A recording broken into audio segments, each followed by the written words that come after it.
Make it stop. Make the hurt stop, please. Like. And I want to understand white rage, and I'm white.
Oh, I'm here for it.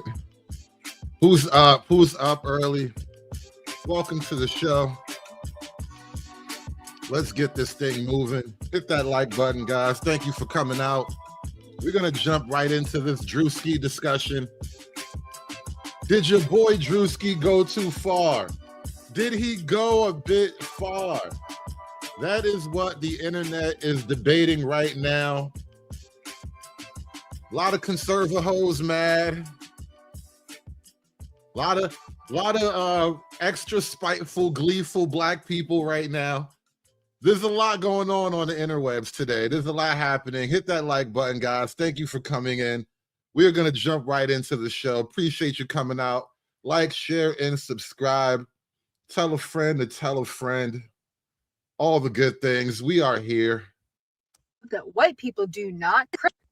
Another example of privileges black people have that white people do not is the ability to perform comedy. Listen, Druski pretended to be Erika Kirk. He said conservative women, but let's be honest, in his latest skit, was it distasteful? Maybe to some. Was it funny? Yes, but if you are a white person who went in as a black character, ooh, baby, we already know what the internet would say. So listen, you guys want to continue to be victims. You want rules for thee, not for me. And it's not fair. That's why we're over the double standards. But go watch his skit if you've not seen it. Another example. Is Druski making blackface okay? Are we going to make blackface great again? Is that what we're doing? By the power of Druski's comedy. Because, I mean, whether you like the Erika Kirk skit or not, I will say Druski, I mean, I don't think the Erika Kirk skit is like hilarious. It's mildly funny. It's like a 6 out of 10. It's not the best thing ever. I think this is maybe a little bit funnier than the Erika Kirk thing. But I think him picking on Erika Kirk in this moment, I don't know. There's something about it that feels like a cultural thing. because Druski kind of does hit on things very accurately in his own comedic fashion. He recently went viral for picking on the black churches.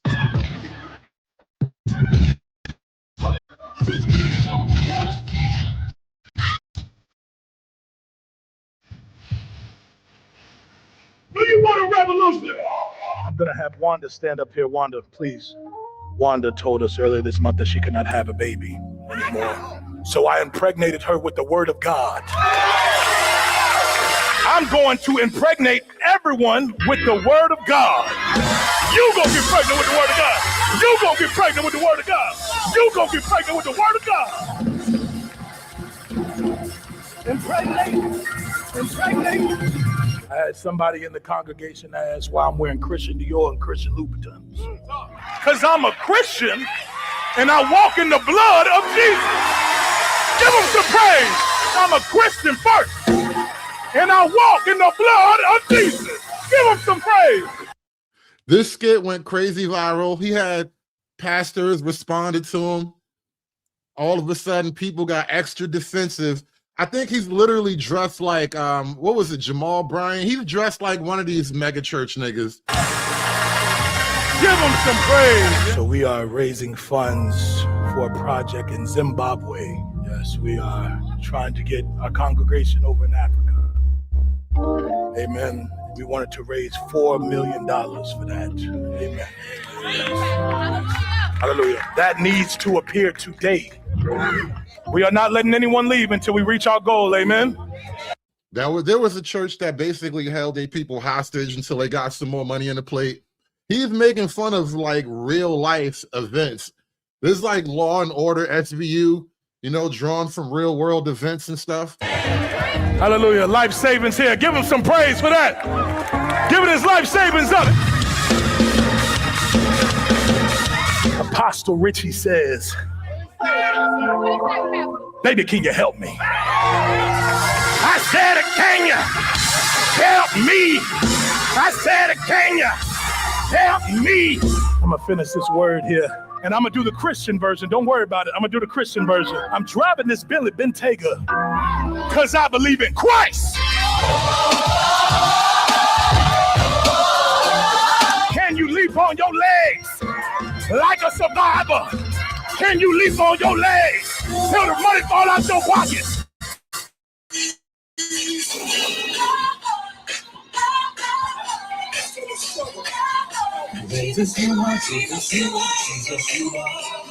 And it's crazy how, as a culture, we understand this about the black church. High and low, great and small, we just kind of have this feeling about the black church. Yet we still hold the black church up as something, you know, as an institution of cultural reverence, when I don't even know if it's anywhere near its origin, like its original spirit. You know, the black church is kind of it ain't what it used to be. I'm gonna put it like that. And we know this, we all understand it. That's why Druski skit kind of like, it hurt people. It touched the nerve. Jesus, you are. Jesus, you are. Jesus, you are. Still praise the Lord. Hold on. I'm using the person in the white. Hey, come on, man. Hey, get your hands off my car. You gave tithes and offering? No. Back the fuck up, man. What's wrong with you, man?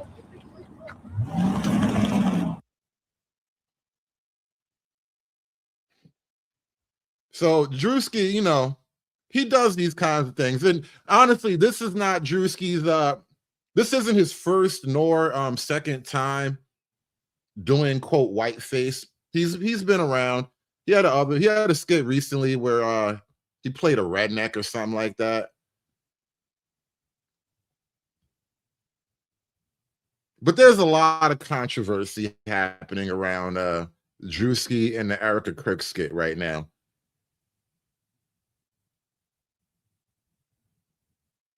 A lot of people are playing the double standard card, which, to be fair, I think is an accurate criticism. You know, I opened up the show with that TikTok video where she was just kind of pointing out the comedic double standard of it all. And I think it is kind of a privilege that Black folk hypocritically cling to. And I think we're just kind of coming to a head with these hypocrisies and double standards. You know, jokes is jokes, and comedy is comedy. Not y'all trying to accuse Druski of doing whiteface. Y'all always trying to reverse something. What is whiteface? Because let's not forget the term whiteface wouldn't exist if y'all ain't start that blackface bullshit back in the day, portraying us out to be violent, criminals, unintelligent. Come to find out, that's actually you. Not all of y'all, but just let's call a spade a spade. Context matters. The history. Now you see, right? Not all of y'all. You can play the not all but most game, right? You can play not all of y'all, but enough of y'all game. But you don't want it played against you. And this is why the whole whiteface thing is kind of highlighting a level of like black privilege that needs to be, you know, looked at square in the eye at least. Behind blackface matter. And let's also not forget the movie White Chicks was one of the biggest comedies of its time. And you know what? I don't think I ever actually watched the full movie White Chicks. I've only seen clips of it. Niggas love White Chicks for obvious reasons. I wasn't into it from just the get up, like, nah. Transgender comedy is just not my thing. Forgive me, I'm like old fashioned like that. I just don't dig transgender comedy. And it's transgender and transracial. It's way too out there for me. It's like gay niggas in outer space. There's just some things I don't understand. Huge part of their audience was white people because of the context of the movie. The Wayans weren't talking down on white people. They were just making fun of rich white privileged kids. And they were spot on. And it was funny. Now, if we talk about popular movies that did blackface, like The Birth of a Nation, which was one of the most popular movies of its era. While that movie portrayed us to be violent, unintelligent, sexual predator, and painted the Ku Klux Klan to be heroes. You know, kind of like how y'all do with Trump and Charlie Kirk. So the skit Druski did portraying itself to be a white conservative woman, it's the same context as White Chick, but a fat version. I mean, overweight. You know, you're supposed to say fat. And if you look at it, Druski ain't do nothing but mimic what Erika Kirk really be doing. If you put the videos right next to one another, they doing the same thing, saying the same shit. So why is it so much outrage? Because he painted his face white? I wouldn't give a damn if he painted his face purple. Purple, white, she's still on the same bullshit. So a lot of people are like defending Druski's right to whiteface or whatever. And again, I don't really care about the white face per se. I just think there is an interesting double standard going on. There's a little bit of a privilege being held on to. And I think it's just it's just odd, just ironic. And speaking of blackface, you know, let me show you one of my favorite characters to ever blackface. Honestly, I think the blackface debate has been settled by the excellent. This was like, if there was an award show for comedies, this would be like a Lifetime Achievement Award type of performance here. Lincoln Osiris from Tropic Thunder, played by Robert Downey Jr. I like this nigga more than I like some of you real niggas. I swear to God. When he was not acting out in violence, he spent whole nights deep in prayer with the family, praying for hours to long-dead Egyptian godheads in an effort to appease them with snack-sized bags of corn chips. You have some of that, man. I'm not an animal. May Anubis, the dog god, not take a 3-coil steaming turd on us, but rather unite us. As we cross the river into the evergreen to the land of Tula, where the cosmic waters will unite us. Free of Cheeto pieces and all kinds of hangovers in my Daddy's gonna go back on his meds. Perhaps bearing the brunt of Lazarus. I know niggas like that. I've met niggas like that in real life. I've conversed with niggas like that right here on these YouTube panels. This is a real portrayal of actual blackness right here, played by Robert Downey Jr., the best to ever do it, the realest nigga ever. Religious zealotry was his youngest son, Sterling. Lazarus spent entire days performing exorcisms and rites on his body in order to free him of his so-called blocked spiritual journey. You guys all focused up because this is key. Let me get rolling on you here so we know what's happening. Here we go, baby. Get your head under there now. This is vital. See, being the first son, right? That puts him right here in the lower chakra. Now that's shooting energy up into Daniel verse 6. And this, of course, is a dream catcher. So all his dreams are being caught and he can't move on. And that's going back and forth and like that, like a spider web, which is, of course, connecting to the eye of Horus, which is 707777 is 0.001, which also goes up. That was the first time he ever swung a baseball bat. Now, what we got here is the baseball ain't hitting the bat because the seams are 17. After observing several of these exorcisms, I still could not trace the genealogy of any of the scripture he incessantly quoted. There seemed to be absolutely no method to his madness. But I remember when I built the pyramids, right? It was tough. It was tough as a motherfucker. You built the pyramids? Yeah, because we was hauling all the stuff up like that, but we did it all with sound, right? We did it with sound, and then we had a blanket. We had sound and we had a blanket, and it came down like. I'm telling you, the realest nigga ever is Robert Downey Jr. This is why I'm not really bothered by Druski. And I think the lesson to be taken away from a lot of this is that if you're gonna do blackface or whiteface, any face in particular, you'll be forgiven if it's funny. That's kind of the thing, especially, you know, when you do edgy comedy, when you do little stuff that goes a little bit beyond the pale, it helps if it's funny. When you miss the mark comedically, people just think you're weird. But if you can be funny, though, you can make it work. And now, before we even get to Druski and Erika Kirk, you got to understand, right? Erika Kirk isn't just like some white girl, right? It's not like the Wayne brothers making fun of a white woman caricature, right? She is a very visible, recognizable individual. And so when Druski made this conservative women skit, and then everything is the exact same chick who happens to be doing all the things that people kind of thought were suspicious about Erika Kirk, it's kind of a cultural moment at the same time. Candace Owens in particular has been going in on Erika Kirk, making all kinds of insinuation and loosely connected allegations. Maybe she did, maybe she didn't want to see her husband go. Like, she's been kind of on the front line of this whole wave. And so now, after Candace Owens, and not only Candace Owens, but just the internet in general has been making fun of Erika Kirk and her like newfound fame and stardom after her husband was publicly killed, really.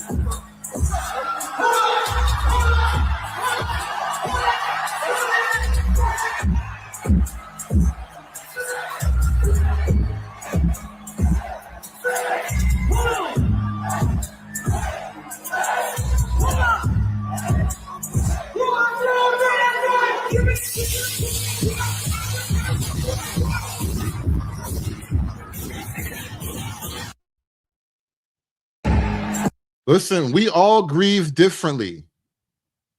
We all grieve differently. I do not judge Erika Kirk for her displays of grief in a time like this where I could not possibly understand or imagine what she's going through in these moments, okay? And all I'm saying is everyone grieves differently. We listen and we don't judge. Remember that?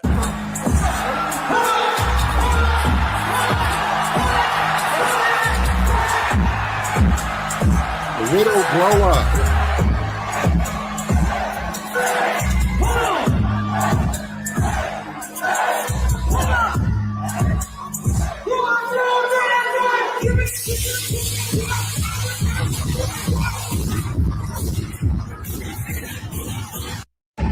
We all grieve differently is all I'm saying. I want you guys to just try to feel her grief and her pain in this moment where she's been brought so low and has to feel such bitterness and such loss and sadness, right? How could you imagine? How could you judge her right now? And I almost forgot about this. Shout out to my man D-Rock Den becoming a member of the church. Appreciate you, bro. Hit that like button, y'all. Get it again. Okay, I'm gonna say it again. I come in the name of Jesus. Repeat it after me, bitch. I come in the name of Jesus by the power of the Holy Spirit. Give me the money. Give me the money for all that I would do. Give me the money.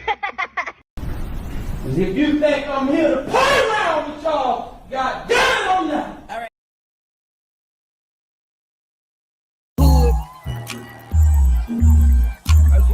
I cut a bag with your suicide doors like on the ropes. Tusi party they on coke. Yeah. Tusi slide when I show. Tell her get it out the flow. I tell her get it out the dope. Before Druski did anything, the internet was already going at her throat. The internet was not feeling Erika Kirk already. Before Druski put on any cake makeup, before he grabbed the blonde wig off the shelf, the internet was already going ham on Erika Kirk. And I'm not going to say, you know, deserve or anything like that. I'm just going to say it did look odd.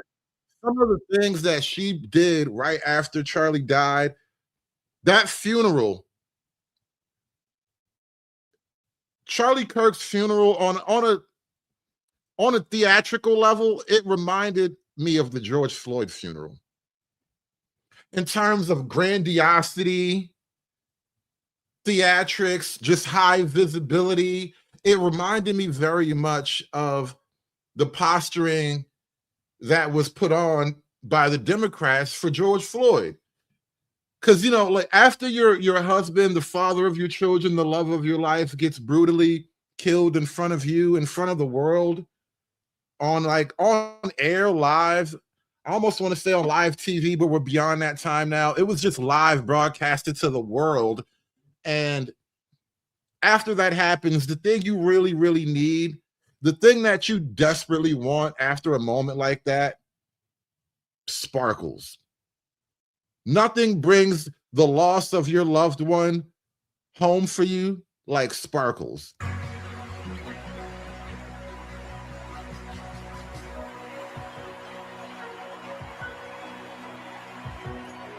Can you feel the sparkly? Don't you feel sparkly? I feel sparkly.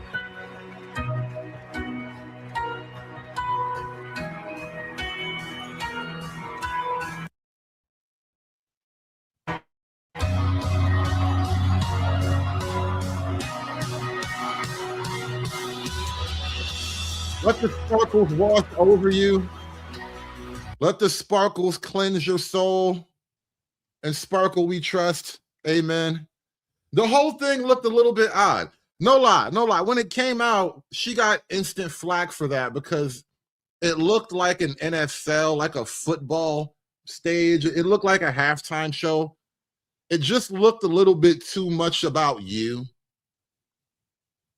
Like you just, this was you having your moment. This was your coming out moment. This was like your quinceañera in front of the world. You're a woman now. Hear you roar. And it was kind of odd to watch this really like public display of self-appreciation for the death of your husband. And so now we get to Druski making fun of it. And half the internet's like, you know what? You kind of had it coming, bitch. Get on your feet, boy!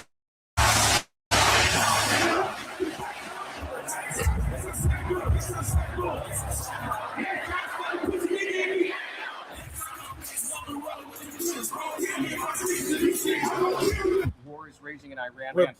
We're praying for all the soldiers and troops. That's great that you're praying, but how about all the kids that died when the USA hit the towers? It broke my heart. That is the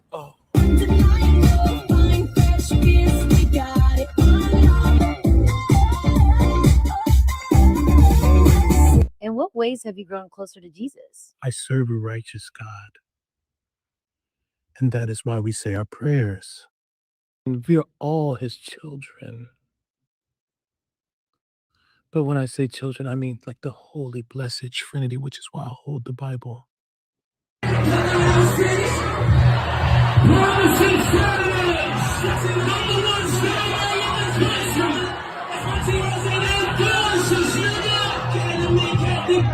Congratulations! Sweet cream foam chai ice matcha. And Bella will have all organic pop cup. Organic? Yes, everything organic.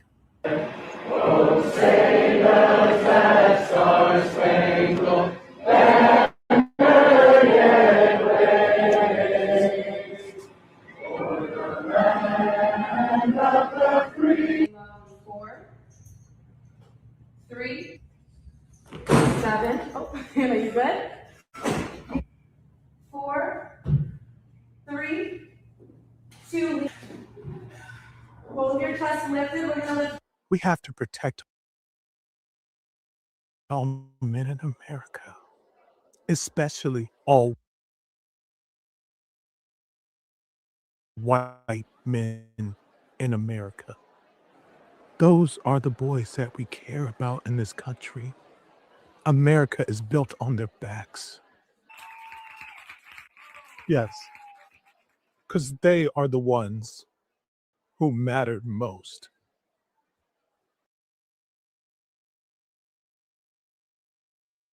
Now, it's clear he isn't mocking conservative women broadly. He's picking on Erika Kirk directly. And Danny Nightblade says, mocking a grieving widow is godless behavior, and George Floyd was a criminal. Now, we can all agree about Floyd, but the disagreement is about whether or not she's truly a grieving widow. That's literally what's being disagreed about right now. A lot of people don't really consider Erika Kirk a grieving widow. They look at Erika as a part of the machine. They look at Erika as you know, she's on the team of the beast right now, as far as they're concerned. And so this is kind of, like I said, it's a cultural thing at the same time. A lot of people are looking at this like, nah, I'm just not buying it. People recognize all across the world that something's not right with Erika Kirk. And your best guess, if you were, I mean, just trying to extend the most rope to her, you would say maybe she didn't love him. Maybe she just didn't love him. She didn't even like the guy. They're fighting in the end, and that's why she's just like, okay, whatever, I don't care. We were on the rocks or something like that.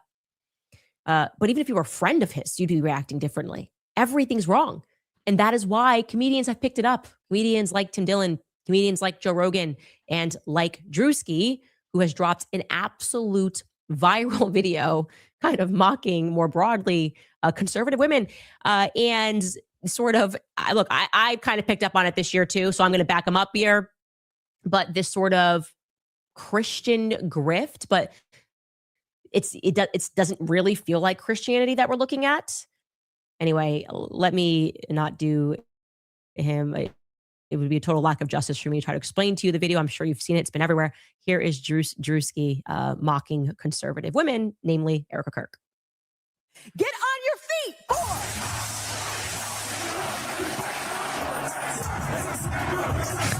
It broke my heart. That's why I hold the Bible.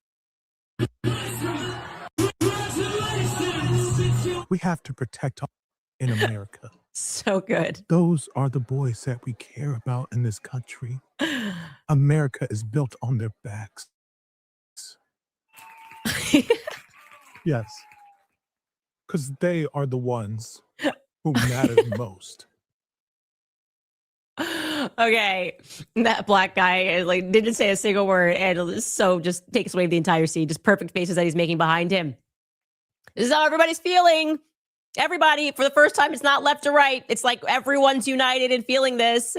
It feels fake. It feels wrong. It's Tim Dillon called it out early. It feels like they just want our money, and they're just going to keep saying the Lord and God and God and the Lord, so we can't question things.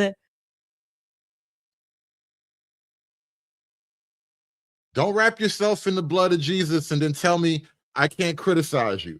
That's kind of what we're looking at right now. It's like you're attempting to wrap yourself in the blood of Jesus so you can hide from any criticism. And again, I don't really know the facts about anything. It's way above my pay grade, but I'm just a casual observer like a lot of other people, and it looks a bit odd. And then too, and I think Ms. Cantrell, shout out to you. You mentioned this in the chat. She basically went into CEO mode. It's like we're not really watching a grieving widow. We're watching like a CEO of a media company step into the limelight. And on that level, I mean, are we wrong for expecting more of a grieving widow? Is it too much to ask that a grieving widow appear to be grieving? And that's what I guess we're all looking at. She doesn't appear to be grieving. It appears like she's like playing a role. Again, she's just a part of the machine. And we're looking at this quote machine and questioning reality, right? That's the nature of this machine. It's like it forces you to question reality because it's such a crazy thing. Like this can't really be real.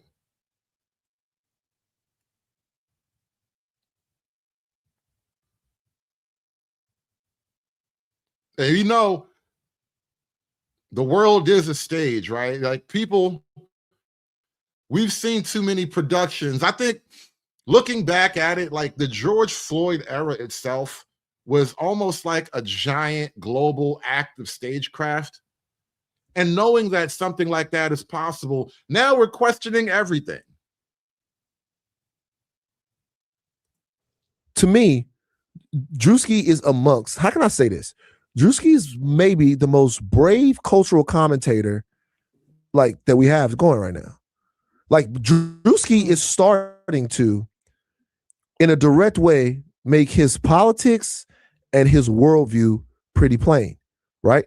When these skits first started, they were these really relatable skits about interpersonal relationships. You bring a girl to a party, a guy's jealous and all that stuff we could all agree on. And you could tell that the stuff is coming from out of his mind. I don't want to make this directly political because he kind of gives it to everybody, right? He gives it to the black guy at the frat house, all of that stuff. But when you think about his opinions on the black church, when you think about what's going on here with Erika Kirk, when you look at a part of this is obviously a send-up of Erika Kirk. When you look at a part of this, he has reporters asking Erika Kirk, who he's playing, direct political questions, and she's responding with platitudes. That's a criticism. And religion. Yeah. So again, it's well that and how these are also titled. So you have the black church, right? But then this is specifically titled How Conservative Women Act in America. Now, he's done other skits that are related to the Asian culture, the Latino culture, to black culture, to be in the token, in a like directly a certain type of person. Mm-hmm. And that's what this is. But to your point, it's controversial. Right. And these are becoming more controversial. Like I didn't laugh as much as this one, but I was entertained. And I definitely was like, wow, he's going directly at Erika Kirk. And so when I looked at or did the autopsy. That was exactly my opinion when I watched it. It wasn't like funny, ha ha. It was funny, interesting. It was literally funny in the way of like things that make you go, Remember Arsenio Hall back in the day? It was really that kind of funny where what he's pointing out is obviously a bit uncomfortable. You know, theoretically, she's a grieving widow in the midst of the most, tragic moment of her life. But visually, people just don't quite get that energy from her. And he's making fun of that exact problem where, are we really watching a performance? Are we watching stagecraft?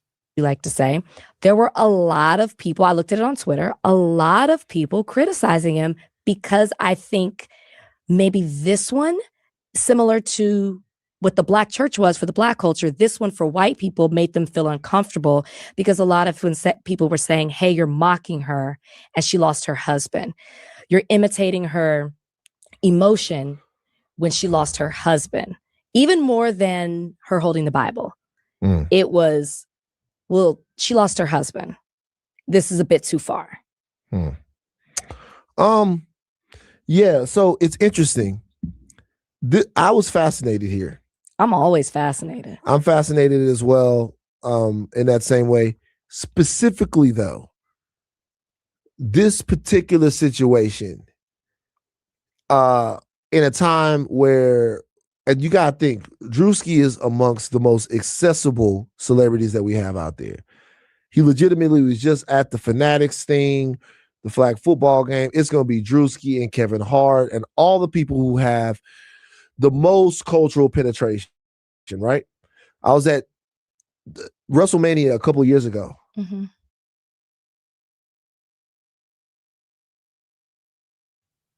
Cultural penetration needs a pause behind it. I can't have you saying words like cultural penetration unironically and then you don't throw a pause in there. Now, and it's Van Lathan, so I'm already, suspect. I'm very suspicious anyway. But words and phrases like that need a pause, a hard pause. At WrestleMania, I don't know if people know, it was in Philadelphia and it was brick out that bitch. Shout out to Cass, man. Me and Cass were sitting there with next to the ring at WrestleMania, and we're going, yo, it's cold in this motherfucker. I couldn't do it. I left. First night WrestleMania, went back to the hotel. I left. Couldn't do it. It was too much. Okay. Very cold. But of all the celebrities that were there, Druski was the one that people were most interested in. And there were a lot of famous people there. Rappers, actors, a lot of people love wrestling. WrestleMania is a big celebrity event. Druski was the one that they cared the most about. So knowing that he's beloved in that way and has this type of audience, but seeing that he doesn't shy away. And by the way, he won't argue with you about these skits. He puts these skits out, that's it. I think that helps. Say more. Well, because you talked about how brave he is, right? And it obviously is brave to put this out. But if you just put it out and you move on to the next thing, I'm not taking away from his bravery. I'm just saying it doesn't allow people to know. It's open to interpretation. That's how I'll put it out there. And so it could be that Druski's like, hey, everybody can get it. No, I'm commenting on exactly what it is that people are talking about right now. Now, I think the most controversial thing in this entire skit is the question about Iran. That's the most direct thing that I've seen him do in that sense. But I think that it's brave to do it. It's brave to leave people up to their own interpretation of it because you're allowing people to create their own narrative. But he moves on to the next thing. And I think that helps him because you actually can't speak with specificity how he feels about a particular topic. He could say, I'm just creating a skit on what the social commentary is. Well, I mean, I think, and there will be a lot of people that talk about Charlie Kirk's death and, like you said, whether or not it's appropriate. Here's the deal, and everyone knows this and should know this. I did not know who Erika Kirk was, not really, prior to Charlie Kirk's death. Same. Since then, Erika Kirk has become a national political figure, a national social and political figure. She's taken up the mantle of running Turning Point USA. People are going to talk about her. It's the way that it goes. Right? Yeah. Like they talked about her husband. Like they talked about her husband. It's the way that it goes. If there was anything that directly in this skit was involved in, had to do, or there was a commentary about Charlie Kirk's assassination, if this skit were in any way making fun of the death or the assassin, I could see people having a problem with it, but it doesn't. He's talking about conservative women, and he's using Erika Kirk as the mascot for that. And by the way, this skit aside, the fact that Druski at this point in his career has reached this sort of, I don't even really know what to say, but I would just say to all artists, like, yeah, he has a lot of brand deals. He has a lot of stuff. There's a lot, but when he has something to say, he just fucking says it. He says it in the art. He says it in the sketch. He just fucking says it, and he leaves it there. You guys talk about it. That's what you do. Because it would just be, oh my God, it would be demonic, as they always say, demonic. It's evil. How dare you question a grieving widow? Like they are trying to use this idea of Christianity as a shield. And I was hinting on that again, removing Erika Kirk from the scenario. I was noticing all of these women that make videos. They're just catty. They're just influencers, but they try to find a Bible verse. It's like, I'm not actually catty. This is a Bible verse, and I can tell you why I don't yeah, I'm not, it's not that I dislike this person. I'm just objectively telling you why you should dislike this person, but I'm using a Bible verse. Stop doing that. Just stop doing that. It's inauthentic and people are seeing this for what it is. And I'm glad that this has gone absolutely viral. You know, aside from Erika Kirk and her own particular issues, this is one of those things I think that, and I know I've experienced this as well.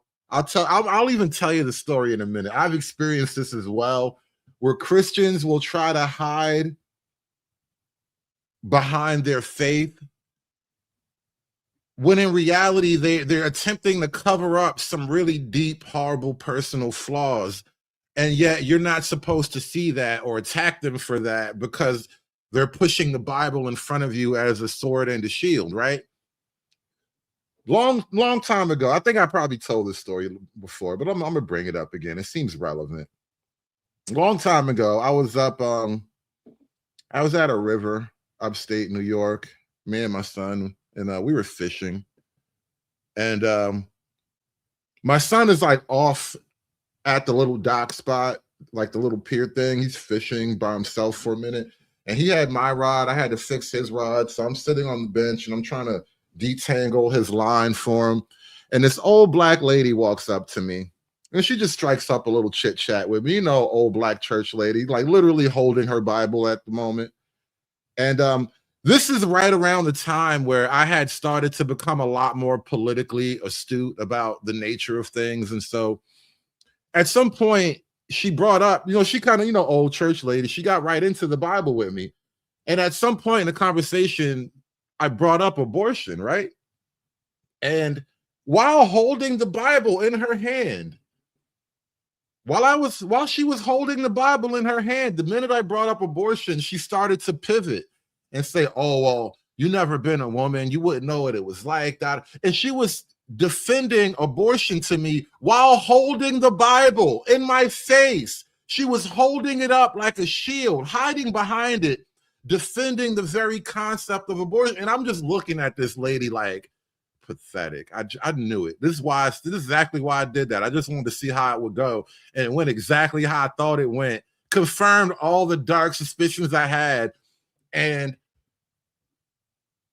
as she turned to walk off, right? Well, before she turned to walk away, this is how I had to dub her. I had to shut the whole conversation down at a certain point because she asked me to pray to her, well, to pray with her. She said, would you mind praying with me, young man? And I was like, no, I'm sorry. I just can't. I'm just not there yet. You know, I didn't make a personal attack about the lady. I didn't try to go off on her and, you know, how dare you? And I didn't do any of that. I just took personal note that your God ain't mine. And I refuse to pray with you because the signal might go to the wrong place. And I don't want that on my record, in my resume. You know what I mean? I want all my prayers to go to the right place. I want them to go up, not down. You feel me? And so I just had to decline because you're not going to hide behind the Bible and your old black lady identity. And I'm just going to ignore the evil shit you on. You are not the first evil old bitch I've ever encountered either, by the way. So I'm way ahead of you, lady. And some of the responses have been amazing. First and foremost, Grok, who apparently didn't wear his glasses today, and he accidentally, someone said, Grok, who is this? And Grok replied and said, that's Erika Kirk. The actress and comedian starring in Druski satire. Even Grok is in on it. Bro. You don't Erika, you lost. Erika, you lost. I'm sorry. The AI has spoken. What higher authority do we have in the modern world beyond AI? All right? There's artificial intelligence, and then there's Jesus and God. That's it. You lost, Erika. Until Jesus comes down and clear your name, you are in trouble. Cool skit. So he thinks Erika Kirk starred in the skit, which is hilarious. So very, very funny. And then you can, of course, expect all of the Israel firsters who have been defending her, which has been very weird. Immediately that the Israel firsters are defending her. Another clue. Of course they would. I really don't like to get into Zio politics over here. It's a bit risky. You know, it's not really what I intend to do going forward. But the connections are just odd. Once you noticed, you can't stop noticing all the connections, all the people who make themselves available. another data point. They were going to be upset. Ted Cruz tweeted that this was beneath contempt. Whenever you are describing a comedian as beneath contempt, you're probably losing. Yeah, it's funny. It's objectively funny. And I have always had this stance, by the way. But the pettiest person who came in, the person who was most upset by this, is Andrew Colvett. Look what Andrew Colvett commented. Now do conservative Black women. Guys, I think he's referring to me. I don't know. So, of course, Candace took it personal. And it's not like conservative Black women don't get mocked all the time anyway. Anybody who's conservative is already fair game. It's not like you're doing something revolutionary. It wouldn't be groundbreaking comedy to pick on conservative Black people. But I feel like he is referring to me. Druski, you have my permission. If you want to do a skit about me, that works. Andrew, why are you so mad? Why are you so mad? Now do conservative Black women. What are you talking about? I've been made fun of by the left since I started my career. Like, I've been on Saturday Night Live. They made fun of me. Damn, she made it to SNL. I had no idea. You know you're big when they notice you on SNL. You're a cultural icon when SNL makes fun of you. That's like making it to South Park. Did Candace Owens make it on South Park yet? If Chappelle did a skit about me, my response was, this is funny. It's cool. It's legendary that Dave Chappelle knows my name. You want to know why you're mad? Because you're guilty. Your conscience is bothering you. You're angry that you have so much money. You guys have so much money, so much influence, so much power to the White House. You can get Scott Besson to issue a letter and say Turning Point is in great financial standing. Imagine having that much power, but actually no influence. That many resources, but that spend it on these influencers. Everyone can see it's inorganic because we're all feeling the same about Erika Kirk. He's big mad because he's getting exposed and the walls are closing in. That's my opinion. Here's another question. Is it okay if he has a white card? Does Druski have the white card? Despise the day of small beginnings, because good things come There's a house built in small packages. Flashback. A question for you. Yes. I'm actually intrigued to know, because when I ask Americans where they're from, they just say America. But like, do you know like your real your background. roots? Damn. I think my dad, I think our last name is like German. No way. Yeah, our last name is German, Des Bordes, but it's pronounced like Des Bord. This Ich bin ein Berliner ass nigga. This nigga German. Him a Black German. Damn. I think my dad, I think our last name is like German. No way. Yeah, our last name is German, Des Bordes, but it's pronounced like Des Bord. Oh, like right. Des Bord. Yeah, like the S's are silent, but I think it's German. It's a German last name. Do you know what you need to do then? Like my dad even has green eyes, and then the rest of his family on his side all have green eyes. I didn't get it. It probably skipped me. Yeah. Maybe my kids. We'll see. No, that's lit. A Black person with green eyes. Yeah, that's crazy. Maybe Druski is upset that his white genetics didn't bless him like it blessed the rest of his cousins, right? How come everybody else got green eyes and you got these nigga brown eyes? Huh, God? How come white Jesus didn't give him green eyes like everybody else? All his other daddy kids got green eyes. How come he got these nigga brown eyes? Maybe he feels some type of way. Ooh, I wish he would have gave it to me, man. No, know, it skips generation. That's how it works sometimes. Man. Your kids are good though. Yeah. Because we done an ancestry. Is that what I said? Huh? We done I missed it. No. What happened? No. We done an ancestry test, didn't it? Yeah, so we're basically trying to check exactly where we're from. Yeah, I need to do that. Yeah, I genuinely that'd be good for a little video. That'd be good, yeah. Because my mom's side, I think we're just Black, but my dad's side, definitely he's got something going on. Yeah, there's a lot of other stuff that happened. I don't know. His dad, I don't think my dad knows who his real dad is. He always talks about it. He don't know. He still hadn't. There's like a whole bunch of guys that his mom was messing around with. Oh, wow. And she never told him the truth. Oh, even while she was alive, man. she would always like kind of be like, you know, Gerald was a good guy, and also David was a good guy, and you know. And so he's like, yo, who's daddy, ma? Yo, ma, who's daddy? You know what I'm saying? Like just a bunch of male. That's one of those families where half the time grandma be like, baby, you got Indian in your blood. That's one of them families where they be like, my grandmama said we was part Cherokee. No, you wasn't. Your grandmama had a white boyfriend and she couldn't tell nobody. That's exactly how that shit comes up. Half you Indian niggas wasn't really Indian. Your grandmama just told you she was part Cherokee because the truth hurts. Good guy, and also David was a good guy, and you know, he's like, yo, who's daddy, ma? Yo, ma, who's daddy? You know what I'm saying? Like, just a bunch of male figures in his life, you know. So I don't know, but maybe I don't know. I don't think it's anywhere on ancestry.com. I'll tell you that. Yeah, you need to find out then, bro. Yeah. I do need. Imagine to finding out you're German. That'd be mental. Imagine that. I wouldn't. The green eyes got to mean something though. That's 100%. That whole side of the family having green eyes threw me off. It's not going on. His mom, everybody, yeah. Damn, son. Everybody over there got green eyes but you, huh? Damn, you see this type of shit nigga be family feuding about. And you know what? Just to keep it a buck, because we live in the time of the AI revolution right now, AI video is going through something of a technological renaissance right now. It's like every 6 months the AI increases its power like tenfold. If you remember, like it first started out with the Will Smith eating spaghetti video, and now the Will Smith spaghetti video then turned into like Will Smith battling a spaghetti monster, and it all looks like perfect. All the pixels are in place. It all looks great. And so people took the Druski video and AI'd him.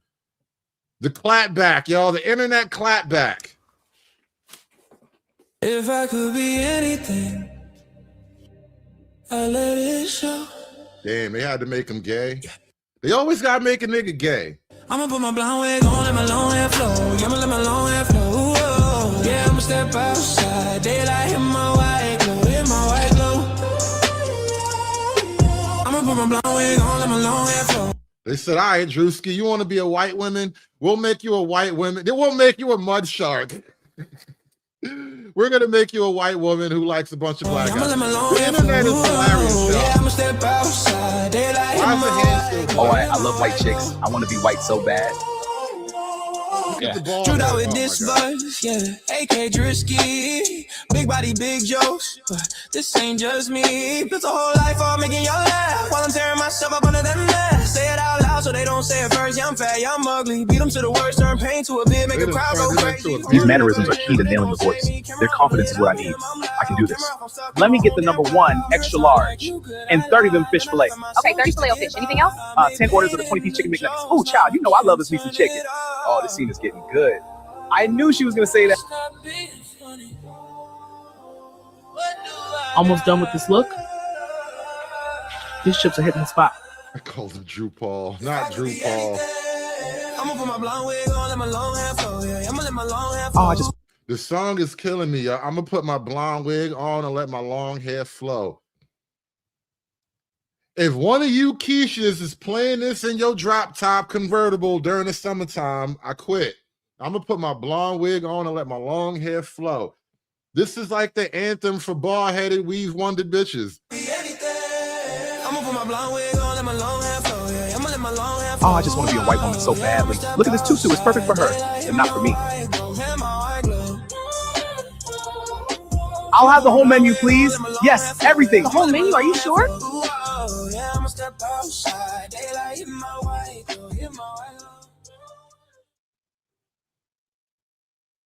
I want what you white hoes get, and I want it today, ASAP, not tomorrow. The reaction has been hilarious. We're starting strong. The quartering comes out and says George Floyd deserved it. Now, I'm glad that the quartering has given me such an easy layup for transitioning this. For years and years, people made fun of George Floyd. You know, the George Droid memes, the Fent memes, all of these memes, okay? Which, by the way, we still haven't gotten back Charlie Kirk's toxicology report. I'm just saying it's kind of... George Droid was objectively funny. He had his moment though. I don't think the George Droid memes are still popping. Last I heard, George Droid got shot down over Iran. He almost didn't make it out. Weird. But it is so funny that the right memed on George Floyd for so long, made fun of him. But then when a figure on the right gets memed on or laughed at much the same way, it's not okay anymore. Jokes aren't allowed. So yeah, I think it's hilarious. The quartering comes out and goes, George Floyd deserved it. Deserved what? Like, deserved to die? Deserved the memes? Like, any way that you say it, I don't think either of these people deserved their fate. But this is just some like low IQ conservative freak that's like spazzing out. One of the first responses I saw was from this big Boris guy. I'll never forget Sam Hyde during his video about Charlie Kirk when he just said, "This is you," over and over. If you're to the right of Bernie Sanders, this is how they see you. They'll shoot you in the neck and then make fun of your widow afterwards. Remember this when engaging with them. This shit, again, like I keep comparing the two because they're very apt comparisons. This is the type of content that was being made about George Floyd for years. Like, the guy died 6 years ago and we're still memeing him. And to be fair, I do think there's a bit of an objective difference here. And this kind of does highlight a fundamental gap between the two parties, left and right. And especially on the left has a problem of doing proper comparison, right? For all of our suspicion of Erika Kirk, on the whole, on the face of it, she is just a grieving widow, right? And so to compare a woman who is a grieving widow to a guy who's a lifelong junkie with a horrible criminal record and a whole thing about robbing a pregnant woman. He like breaks into houses and robs people at gunpoint. The people really did attempt to deify George Floyd in a way that only begets mockery. You can't go out and put somebody who was basically a homeless bum into a golden casket, give him like 4 national funerals. I think you buried him in Arlington or something like that. And then you don't understand why people eventually start mocking the hypocrisy of it all. I mean, Erika Kirk, for all of the suspicion, she is just a grieving widow. That's the only reason why she's even in the news. You really can't compare the moral framework of the Erika Kirk problem to a George Floyd, who is in no way a victim. Erika Kirk, by a lot of measures, is still a victim of these circumstances, right? George Floyd is not a victim in that same way. look at the way Donald Trump, the sitting president, okay, the Republican sitting president, the MAGA guy, Robert Mueller just died. Good. I'm glad he's dead. He can no longer hurt innocent people. President Donald J. Trump. Like, we're talking about the former FBI director, okay? I'm not going to act like I'm super deep on the lore of Robert Mueller. I know that he had an inquiry on Donald Trump, and that's probably why there's a bit of a static there. But if you're wondering why like politics is so fucking abrasive right now, this is your guy. This is your peak abrasive guy. And so while I am sensitive to like the idea of attacking a grieving widow and all that, I do totally understand why there is room to make the attack. And so I'm not necessarily going to jump down too hard on Druski like he committed some type of great moral sin. I do think it's very like risque comedy, though. It's intentionally offensive, risque comedy. And being intentionally offensive, he offended the people he intended to offend, I imagine. That being said, the character of Erika Kirk, she does kind of question the image of a grieving widow. And Druski or even Candace Owens, they're not the only people to question it on those terms. This is his interpretation of what he's seen. Yep. And he's a creator, is he not? He is. And so all he is doing is creating. And it hurt feelings. And that's not his fault, because that's the impression you gave him of yourself. And all he did was kind of make a parody of it, made it just funny. The dude's mind, he's a genius when it comes to that type of stuff. Extremely funny. but this should show the people how others are viewing them.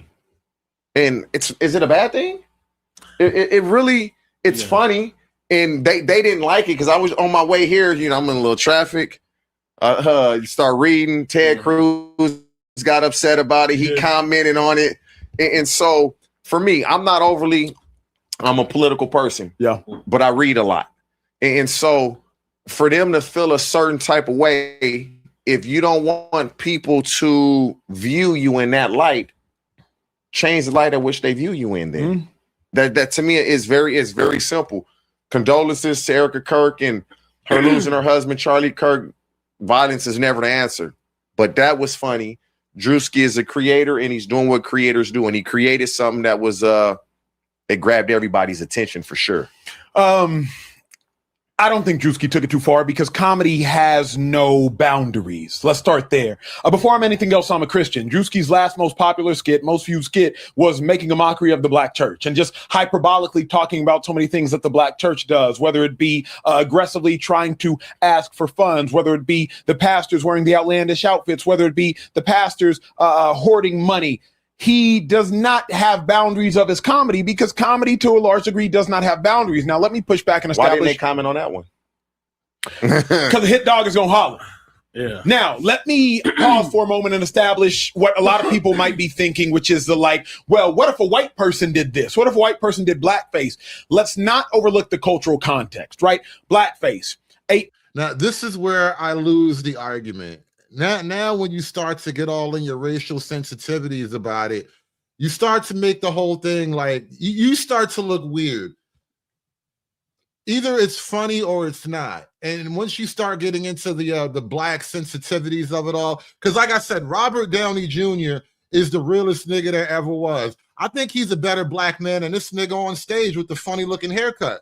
I would rather hang with Robert Downey Jr. than this nigga right here. Lincoln Osiris is my homie right now. This nigga, I don't like you. 1920s, based off of a character named Jim Crow, which is where Jim Crow laws came from. Jim Crow was a primary character in blackface at minstrel shows that was based off portraying a lazy, uneducated black man that was content in servitude. They would take red lipstick, paint big red lips on his face to make kind of a mockery of a monkey. And what they're attempting to do is, like I was explaining before in a different stream, they're attempting to exert a level of victim morality onto you. They're trying to force their victim morality onto you. Oh, because you guys were mean to me back in the day, I get to be mean to you today. Okay, if that's the game you want to play, then don't be mad when they turn it around on you and then it just goes back and forth, back and forth. But my thing is, look, either it's funny or it's not. And if it's funny, we can just all laugh. Even if you don't think it's funny, you don't have to necessarily make a whole like dissertation about the racial grievances of black people. Or I mean, even with white people, listen, I'm pretty sure white folk got a lot heavier things to worry about than whether or not Druski put on whiteface. Of all the things to worry about, do you know how expensive a gallon of gasoline is right now? And paint their faces and their skin in black tar and act as though that individual was a enslaved human. That what character was named Jim Crow. That is where blackface came from, which is why blackface is such a damaging. Was Jim Crow a real character? Did I miss that part of Black history? They never told me that about Black History Month. Was Jim Crow was he a real guy? Was that like Ben Crosby or something like that? Was Jim Crow a real guy? I gotta go look this up now. An integral thing in society. Let's not try to draw false equivalency between blackface and quite literally any other portrayal of another human being, because in comedy, we have always portrayed other human beings. Blackface has a cultural significance, a historical context, and a slavery-based context that transcends all of this that we are discussing. So just to add some education around that in regards to the... Yeah, I don't need to be educated about history to, like or not like a thing. Druski skit. As it pertains to Druski, I don't think it was too far. Like, I didn't actually think it was that funny. I just thought it was genius. You know what I mean? There wasn't really a point where I laughed. I did say, yo, that's hilarious. But there wasn't a point where I was like actually belly laughing. I just thought it was creatively genius. It's the same thing with the pastor skit. Pastor skit, I didn't laugh until the end. I was just like, bro, that's hilarious. And how you get them white girls to do that yoga in there with you. And your makeup artist is incredible. But I don't think he took it too far because comedy doesn't have boundaries. What you think, G? Yeah, I mean, I think it's a lot of things. I think from a community that, makes their mark calling people snowflakes to be upset about jokes is kind of funny. It's kind of hypocritical in my estimation. I think honestly, comedy, it depends on what your taste is. I understand you not finding it funny and whatnot, but this is a guy that's gonna make fun of anyone and everyone. I think Druski actually does play it very smart by not giving too much commentary behind the art. He just drops the video and he moves on. It's like a hit and run. He'll come out in another 3-4 months with another video and it'll probably go viral and it'll be about something completely different. And just let it speak for itself, right? Just let the joke be the joke. Because I think if you start to get into the comedy, well, as the comedian, if you start to get behind the joke, try to explain the joke and talk about the historical significance, now you turn your own joke into something like propaganda where it's like you're just trying to do a political thing instead of just make a commentary about something that we're all looking at together. One of the biggest creators and comedians in the world, Druski, just did a parody of Erika Kirk. Let me tell you why I think it's actually one of the most important pieces of political media this year. Yeah, if you didn't see, Druski put out a new skit. He does these every so often. This one is titled How Conservative Women in America Act. It is a parody of Erika Kirk, but also other people on the right. His sketch, of course, he covers this famous moment where Erika Kirk is coming out to the fireworks, but he also touches on how the right uses religion to justify their abhorrent views. Ultimately, a lack of empathy and understanding in the movement on the right. Yes, to be clear, this is a very funny 2-minute comedy sketch. So why am I saying it's one of the most important pieces of political media this year? Well, back in 2024, when Donald Trump won the election, it was declared that Trump had won the culture, that he had won this country, and that his brand of politics and conservatism were going to take over. Except that is not what we have seen. For the past many months, Donald Trump has become even more unpopular, people rising up against him and his authoritarian regime, specifically as it relates to the Druski video being completely weirded out by Donald Trump's movement and the voices coming out of the right.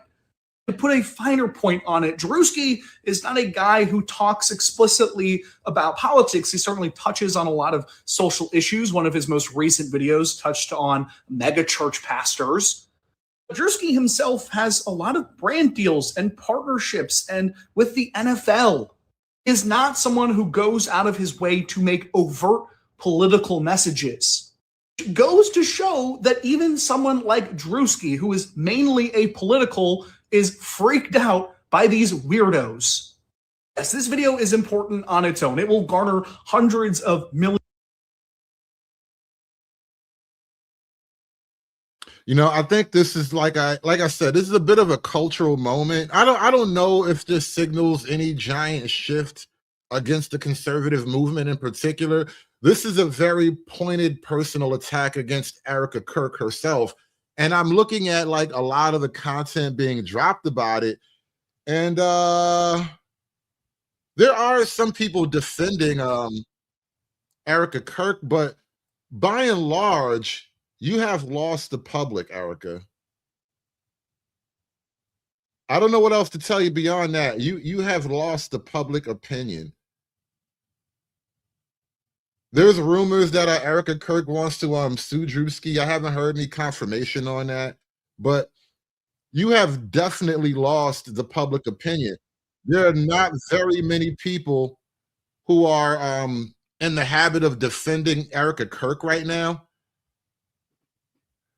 But again, like I said, I do think at the very least, though, it is a commentary on the fairness of blackface or whiteface or whatever. I think maybe we can start to get past that cultural taboo. Yeah, hey, niggas, I don't want no emotional shit. This is real shit. Now I watched that Druski skit about Erika Kirk, and that shit was absolutely hilarious. He is on point.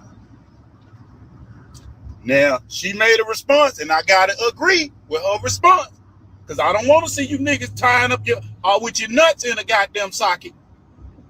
But she said, now if I get dressed up in blackface and play like Druski, y'all gonna consider her the R word, right? Y'all gonna consider her racist. I don't think you should. I don't think it's fair. I don't want you niggas to be in your skin. You niggas better have thick skin in 2026. If Druski can do it, she can too. I don't want to hear that shit. Y'all let them niggas come to the barbecue. Y'all let anybody come to the barbecue. So if you allow anybody that come to the barbecue just because they can dance a little bit or rap a song or know a song, I don't want you to get your panties in a bunch or your Fruit of the Loom whites in a bunch. If you see white people doing blackface, I don't want to hear your shit no more. Stop being sensitive. It's comedy, motherfucker. Ain't it? Yeah, hey, niggas. It's kind of my point. I think the whole the double standard thing, at least in this one category, is starting to fade away.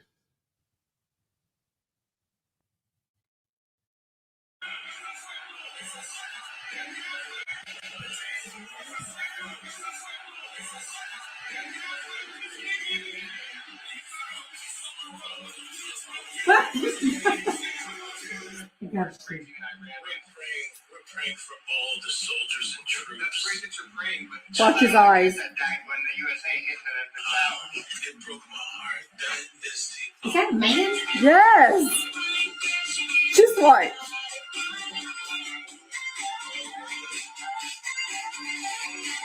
In what ways have you grown closer to Jesus? Watch your eyes. That is why we say our prayers. We are all his children. But when I say children, I mean like the Holy Blessed Trinity, which is why I hold the Bible. What? Watch what he says to the dude at the end and watch his face.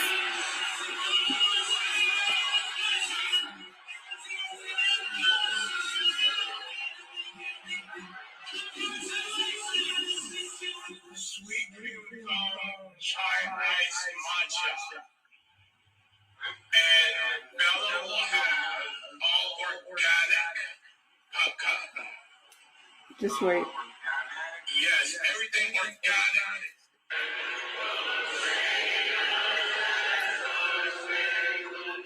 What?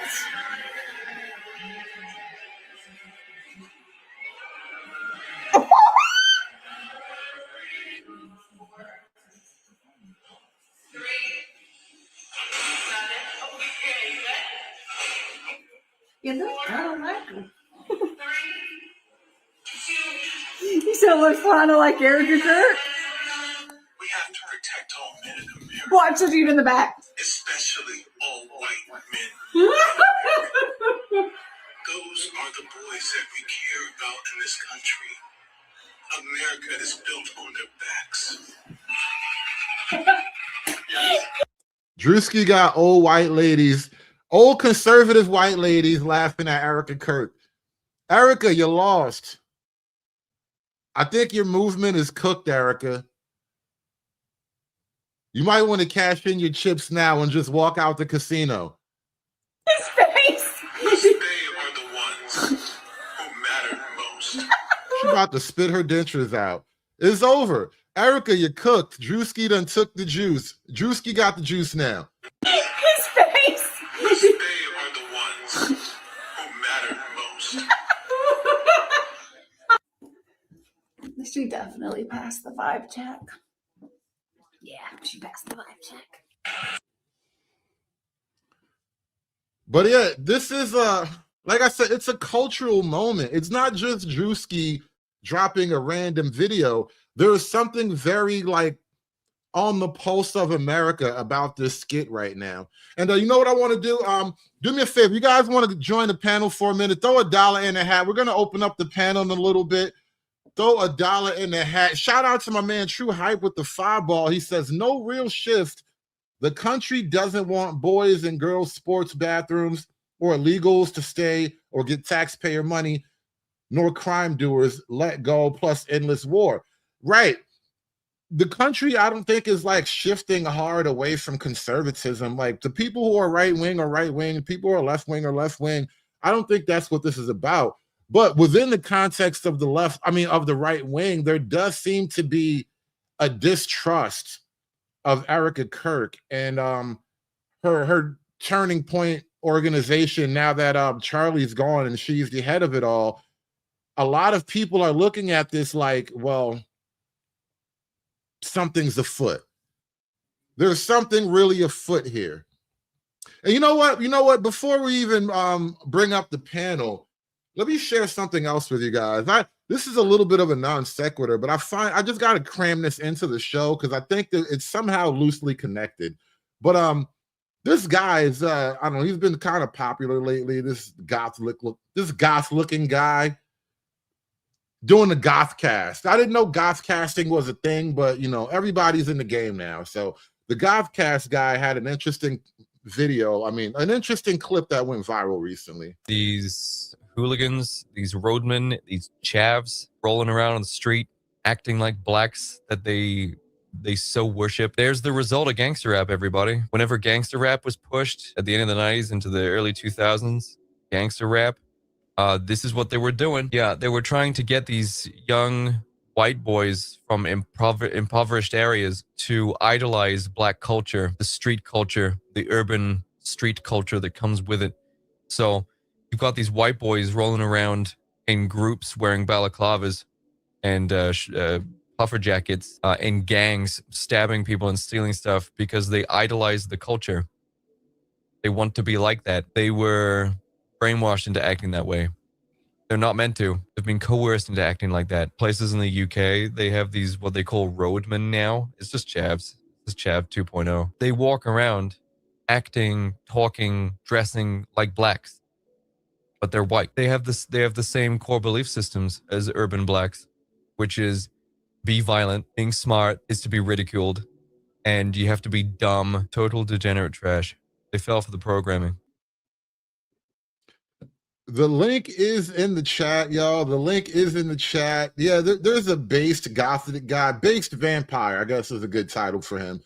Based vampire. No, there's been some conversation lately as of some videos going around about like the CIA kind of replacing rock music with rap music. And I think he was commenting on that. I just wanted to share that clip with you guys for a minute. The link is in the chat, by the way. If you want to join the show, the link is in the chat. I thank you all for supporting the panel. Just drop the link again. If you guys want to come up, feel free. Thank you to Jesse Lee with the $2. Appreciate y'all supporting the panel. Shout out to Chocolate Bunny also with the $2. Thank you all for supporting the panel. Please hit that like button, like, share, and subscribe. Throw $1 in the hat. Support the panel, y'all. They are going to come up here and put their muddy boots on my white carpet. Give me the money. Give me the money. Oh, well, I would do it. Give me the money.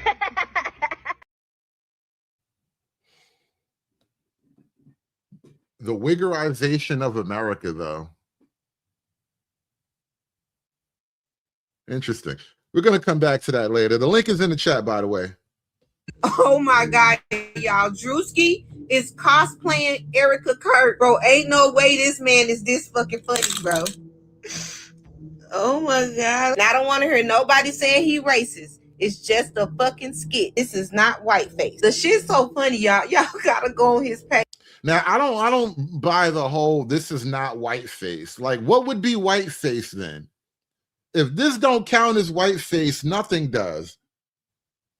And it's just like the whole white girls movie with the Wayans brothers. Like, does that not count as whiteface? It looks like he got the same makeup artist from the Wayans brothers, obviously, though. Honestly, he's got the makeup brothers from the white girls movie to just do the same job on him. It's probably the same wigs. They had him in storage the whole time. How is it not whiteface, though? What else would you call it if not whiteface? No, woman face is what transgenders do. If Druski was a full-on transgender, I would call it woman face. But because he's just doing it for a moment for comedy, I'm gonna call it white face. It's white woman face. Maybe that's a better thing. He's wearing his white woman face.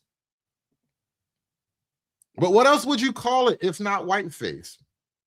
Did you see this shit? Druski is cosplaying Erika Kirk, and he looked just like her ass. And they finna be mad, and they finna try to cancel him because this shit funny as fuck. And they not finna take this L from this man. People get serious and people get mad about this shit. That video is diabolical, bro. When Erika Kirk see this video, she gonna be mad as fuck. Druski looks so much like Erika Kirk in this video. The man got the suit on, the makeup, and everything. Even that little look she be giving. Oh, ain't no way this man this fucking funny, bro.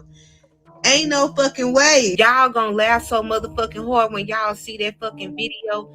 Y'all gonna pee on y'allself. And to whoever did his you got a potty mouth. You ruining my flex. Ruining my flex, y'all. What's going on, Miss Stone? Hit that like button, y'all. Good. You thought Keisha was not gonna have a potty mouth. Come on, shame on you. Shame on you. I know. It's 50-50. Sometimes you get a good one. Wow, but what do you think about this whole thing with white face and black face in the Druski video? What are your thoughts on this whole thing? Okay, so we going down the historical rabbit hole. I'm glad you asked that question first. So I'm glad. Thank you. For the longest, these snowflake, we's got black friends. We's love black people. Yeah, but every time that we try to do something that basically mirrors something from the past that y'all did, out here y'all want to become social justice warriors because y'all getting cooked now. What happens to all that smoke over 100, 120, 140 years ago? We still got the flyers, we still got the pictures of white people, both the white man and a white woman in blackface. And I mean, black people talk about it. Is blackface somehow racist to do today though? Like it's like the Robert Downey Jr. thing, Tropic Thunder. Is blackface on its own just inherently racist? Okay, so it's twofold. Now, and I love Tropic Thunder. I like the Robert Downey's performance in Tropic Thunder. I thought it was hilarious. Hell, did you see the outtake video I was playing? He was like really getting into this kind of woke black man character.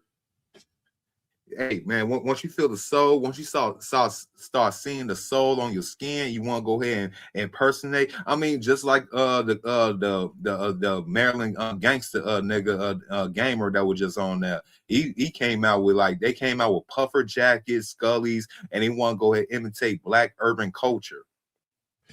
Now here's the problem. I mean, what's the saying? Imitation is the best form of flattery. Oh, imitation is the best form of flattery. What were the blackface people doing back 100 years ago then? Well, unfortunately. No, I know you was gonna go there. I knew you was gonna go there. No, you ain't about to do that on Eddie Murphy. You ain't about to do that to me. No. So look. Robert Downey was doing it, and it was comedy for the day and time that we all live in. It was understood as comedic genius, right? Well, what do you think they were doing back then? It was comedy then too, wasn't it?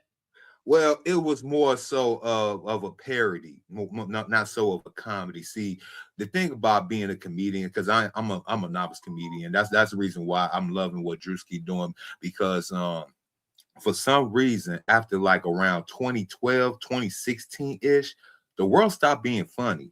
Everybody stopped having a broom up their damn ass. Everything that we consider conventional funny back in the 90s, even up to the early aughts, we consider that, oh, that's offensive now. Like really?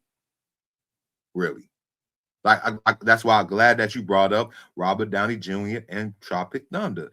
A lot of people now, and this part of time now, not when it came out, because everybody was loving it when it first came out, but now everybody wants to say that they want to go ahead and boycott Tropic Thunder because they felt like Robert Downey Jr.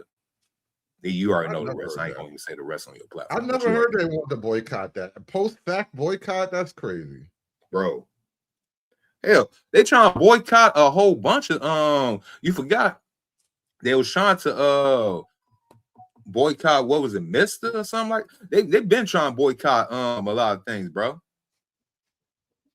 But in the name of comedy, I'm glad Druski did this, you know what I'm saying, because it's a hot topic, it's part of culture, and I mean, look at him. He pulled it off. This is going to be talked about for the next years to come. I don't know about years to come, but like I said, I do think there is a cultural significance to it. Because like the Erika Kirk problem, well, the problem with Erika Kirk is that she's just not being believed as a grieving widow by a lot of people. And you know, you can debate on that or whatever, but the reality is not everybody's buying it. And so I think Druski just kind of tapped into that vibe that, you know, we're just not buying it. Just like when he did with the black church, when he exposed very them, much like that. When he exposed them damn pastors for the frauds and the vagabonds that they are. Everybody, you remember everybody was like, how dare he talk about the black church like that? Like man, like we don't see this every Sunday when these so-called black pastors pull up in their Rolls Royces and everybody in their surroundings in poverty, bro. Come on. And on that level, I think he kind of tapped into a similar vein of like, we're going to make fun of what appears to be an obvious grift. And so, and I guess that's the charge for Erika Kirk. You know, you look like you're grifting. What if you were grifting the whole time? What if you had grift babies and fell into a grift marriage because you can just see the money of it all? Because you know she's older than Charlie, right? She's the older lady. She's older, wiser, more experienced, all that stuff. She was a plant hood. She was put that into Charlie's, unfortunately, put into Charlie's life to go ahead and be used as a honeypot, to go ahead, coax him, get married, and do all these things. And once his time was up, she just basically moved into his position. She's a honeypot. Everybody, their mama could see this stuff. But see, I didn't call it, you did. I'm just saying what if. You know what I mean? I'm just asking the what if. That's all I'm doing. I'm taking the Candace Owens route. I'm just asking questions. Oh, see, I'm not a conspiracy theorist. I'm a conspiracy confirmer. There's a difference. Understood. I just have questions. That's all. Also, I believe one of my favorite characters from the DC world, by the way, the Question. I just ask questions. Oh God, you like the questioning, you nigga. Listen, he's actually low-key interesting, though. He has no powers. He just questions things and figures it out. He's like Batman without the money. He annoys people. He's like Batman without the money. When you ain't got no money, you're just annoying. Bro. Now let's go back to Druski's earlier, before the pastor, before Erika Kirk. Oh, remember when he was a white redneck? I was just about to go there too. I had that queued up and ready to go.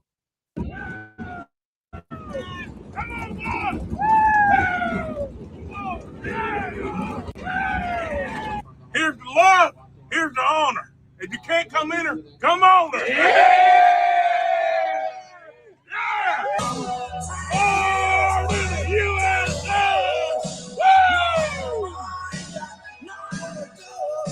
And you know, on the one hand, while he's like mocking and he's taking a light jab, it's not really a spiteful jab. It doesn't seem like a spiteful jab at white American redneck culture, but there is a little bit of mockery to it, which is, you know, it's all a good, it's in good jest, right? It's a little bit of friendly ribbing.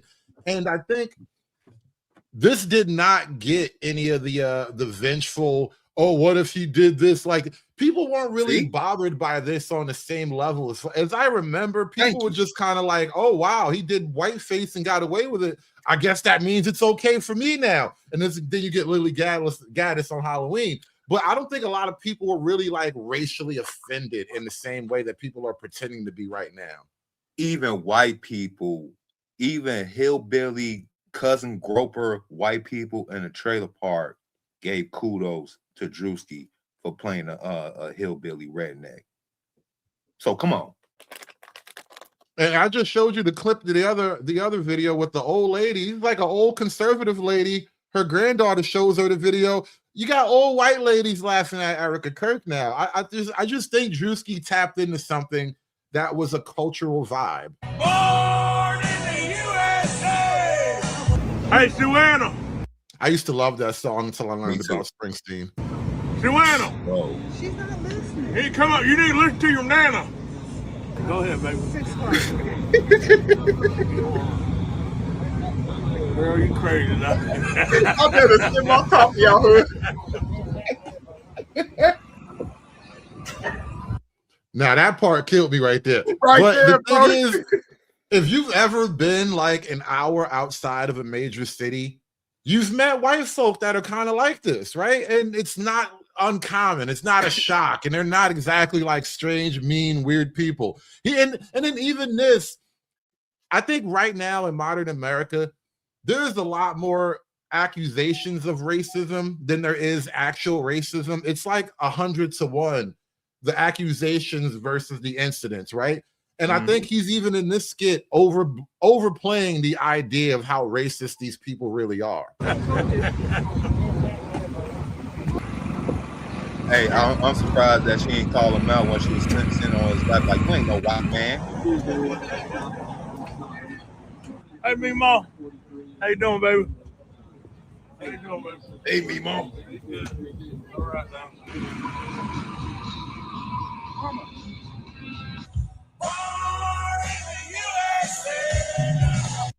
Now, I think Druski is out of touch. Real rednecks wouldn't play that anymore. I don't think real rednecks bump Springsteen.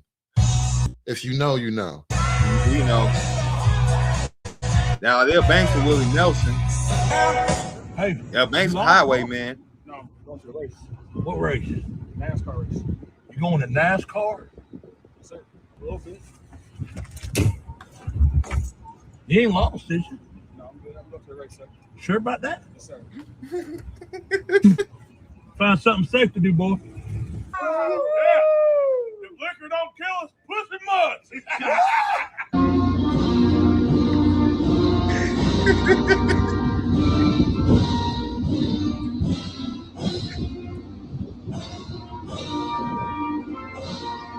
Are mullets still a thing? Are they still doing business in the front, party in the back? Is that still a thing? Mothers will never ever go out of style hood and white hillbilly America. Never. It's like the Billy Ray cut. Yeah. Yeah! Woo! Bring on the troops, baby! Oh, that fucker will go. I see. Dan Arthur. Dan Arthur. Oh, South Dakota. Yeah. This is literally Druski white passing, y'all. Bro. They have no idea who they're talking to. They're like, this is a funny looking white fella.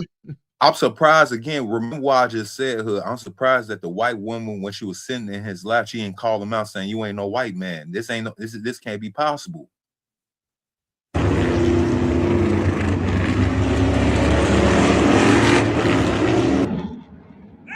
Proud to be American.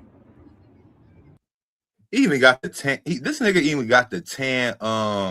What's the names on him, bro? You know what I'm saying? With the tat, White beater tan lines, bro. This nigga's a genius. Yo, I'm gonna say on for the record, I give Druski this honor right here. Druski is the Aristophanes of the 2020s. Aristophanes. All right, you got a little bit too much dip on your chip now.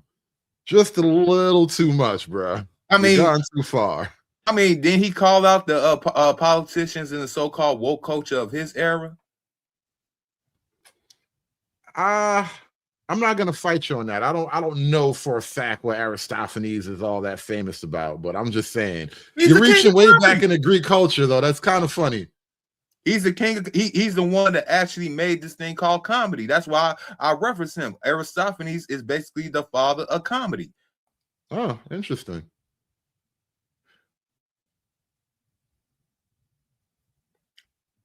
I told you I'm a real comedian. I go back to the history of this thing right here. This thing called funny. This thing called funny. See? No, well, I think though in the modern era when they talk about comedy being dead and everything is too woke, I think Druski in his own way is kind of pushing the bounds a little bit. You can't have comedy without controversy. Again, you cannot have comedy without controversy. Therefore, it will not be funny. I mean, sure, we got vanilla comedians out here, but do people even want to go ahead and see them? I mean, they're funny, but I mean, I like Dick Gregory, but Dick Gregory was not Richard Pryor. I'm sorry. You know, and the thing about jokes is that a proper joke has Man, don't you niggas work? Yeah. I'm actually getting ready to go work now. I'm actually out on disability. You can kiss my Yeah. ass. Don't you niggas work? That's what I want to know. I'm working right now, technically. All this time is paid. You can go to hell. But no, I was just looking. What was I? Oh, damn! You just totally knocked my train of thought off. Yeah, I'm sorry, bro. I just had to say that. Like, I'm sorry. We were just looking at Druski being a hillbilly redneck, and we was just talking about Aristophanes. Well, no, actually, I wanted to ask you, American Man, did you even see the Druski video? Did you just pull up here? Yes. No, sir. I watched the skit, right? And I watched the skit, and as I watched the skit, I wonder what happened when he puts on the blue wig. Did you guys ever ask yourself what happened when he puts on the blue wig? Well, at some point you're assuming he'll make fun of like left-wing liberal culture or liberal women. Nah, he will. He will. I imagine, but who knows, right? You expect it to come at some point, but who knows?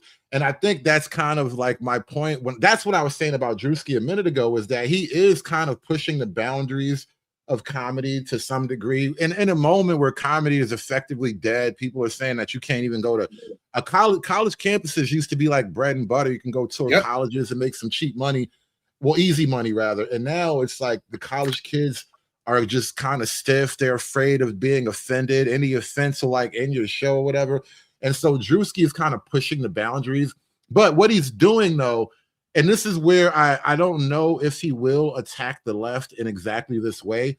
He's doing a very particular thing by attacking the right wing in that way. I think it's easy for comedy is relatively in the hands of the left wing. Yep. It's always easy to attack the right wing and get away with going too far because the left wing will back you up in that. And I don't know if we can expect him to do that against liberal white women, but I would like to see it. It would bring balance to the force, you know. Hey, no, I think Hood. I think this is the open door. See, I think people are not paying attention, right? Like, I think people aren't paying attention. We've reached a point where like everyone has to get roasted because everyone has gone too far. Yep. So when you look at like it's so-called, right? Allegedly it's supposed to be Erika Kirk, right? We all look at that and we're just like, all right, this is weird. But then when you look at the liberal white women and they're like down with America, free Palestine, this and that, you're just like, all right, wait, what? Something here is not right. Yep. And my thing is, when he puts on the blue wig, where is everyone going to be? That's my question. When he puts on the blue wig, because I can guarantee you Druski will put on the blue wig. You know why I say that? Because number one, Druski is comedian. Number two, if you look at Druski, I don't think he has like certain political leanings. And so like when it comes time for you to be roasted, where are people going to stand? I don't know that Druski's ever come out as being straight up political in any way, but because he is black and he's, you know, of that not liberal, but you know, he's right to some degree. I'm putting him on the so he's immediately a Democrat, right? You're a Democrat until proven otherwise. Just but I don't think because you're in the media. But I don't think first of all, right? Druski's not in the media. Druski's just an internet guy. And so I think Druski's hung with Diddy. Like he's not just some guy. Like he's kind of up there celebrity wise. His fame is rising, and I'm saying as his fame is rising, it's rising firmly on the wing of because that's who's really up.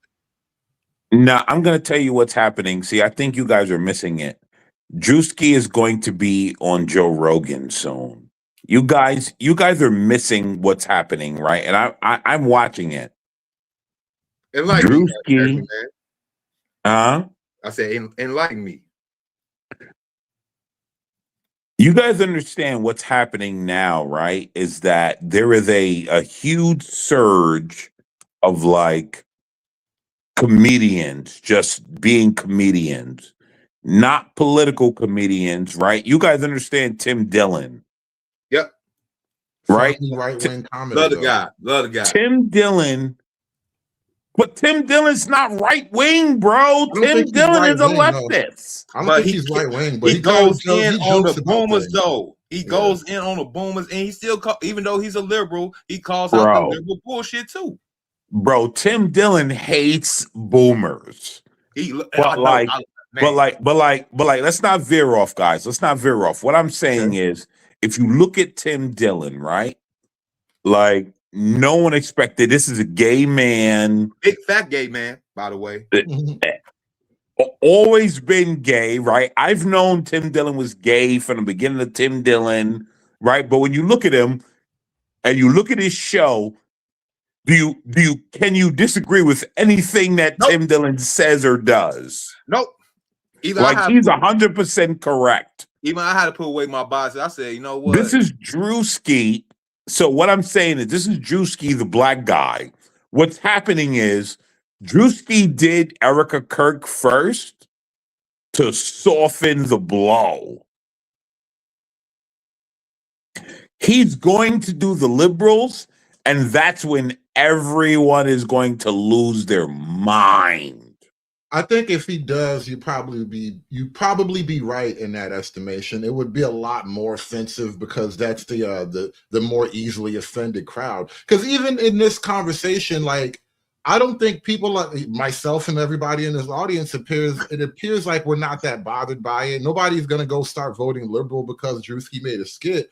But I don't think the conservative right-leaning audience is as just thin-skinned and sensitive as the left-leaning audience. So if he puts on the blue wig and starts making fun of liberals, yeah, they're going to scream. They're probably going to start to try to cancel Druski. All that shit is going to come up, which makes me wonder if he'll be hesitant to do it, because then he'll pay a price that he wouldn't pay for going at Erika Kirk. No. Do you know why I say it's not going to matter? Because everyone realized how ridiculous they are at this point. So, yep. I don't think that's true. I don't think most people ever realize how ridiculous they are. Nah, they are. It takes a long time for you to get to that realization. Do you want to know why? Do that. Do you want to know why, Hood? Trump actually exposed them, right? Because, like, literally, Trump's existence exposed how ridiculous liberals are. You're right. Right? Like, his existence exposed how ridiculous they are. They're like, now they're at a point where, like, if Trump says, like, hey guys, we should drink 8 cups of water, they would literally be like, boycott water. Like, it has become a weird thing. It has become a weird thing where, like, Druski can thrive. Like, I mean, Theo Vaughn, like, all these guys that I think people don't understand. Tim Dillon, a lot of, like, now Tim Dillon is great, right? Like, I think Tim Dillon would have thrived without Trump, but, like, because of Trump, he has become super great because they've become the middle people. Mm-hmm. Right? And so go ahead. My bad, bro. Go ahead. Well, let me just say real quick. I think that is the test, because we're sort of making predictions here, so you never know.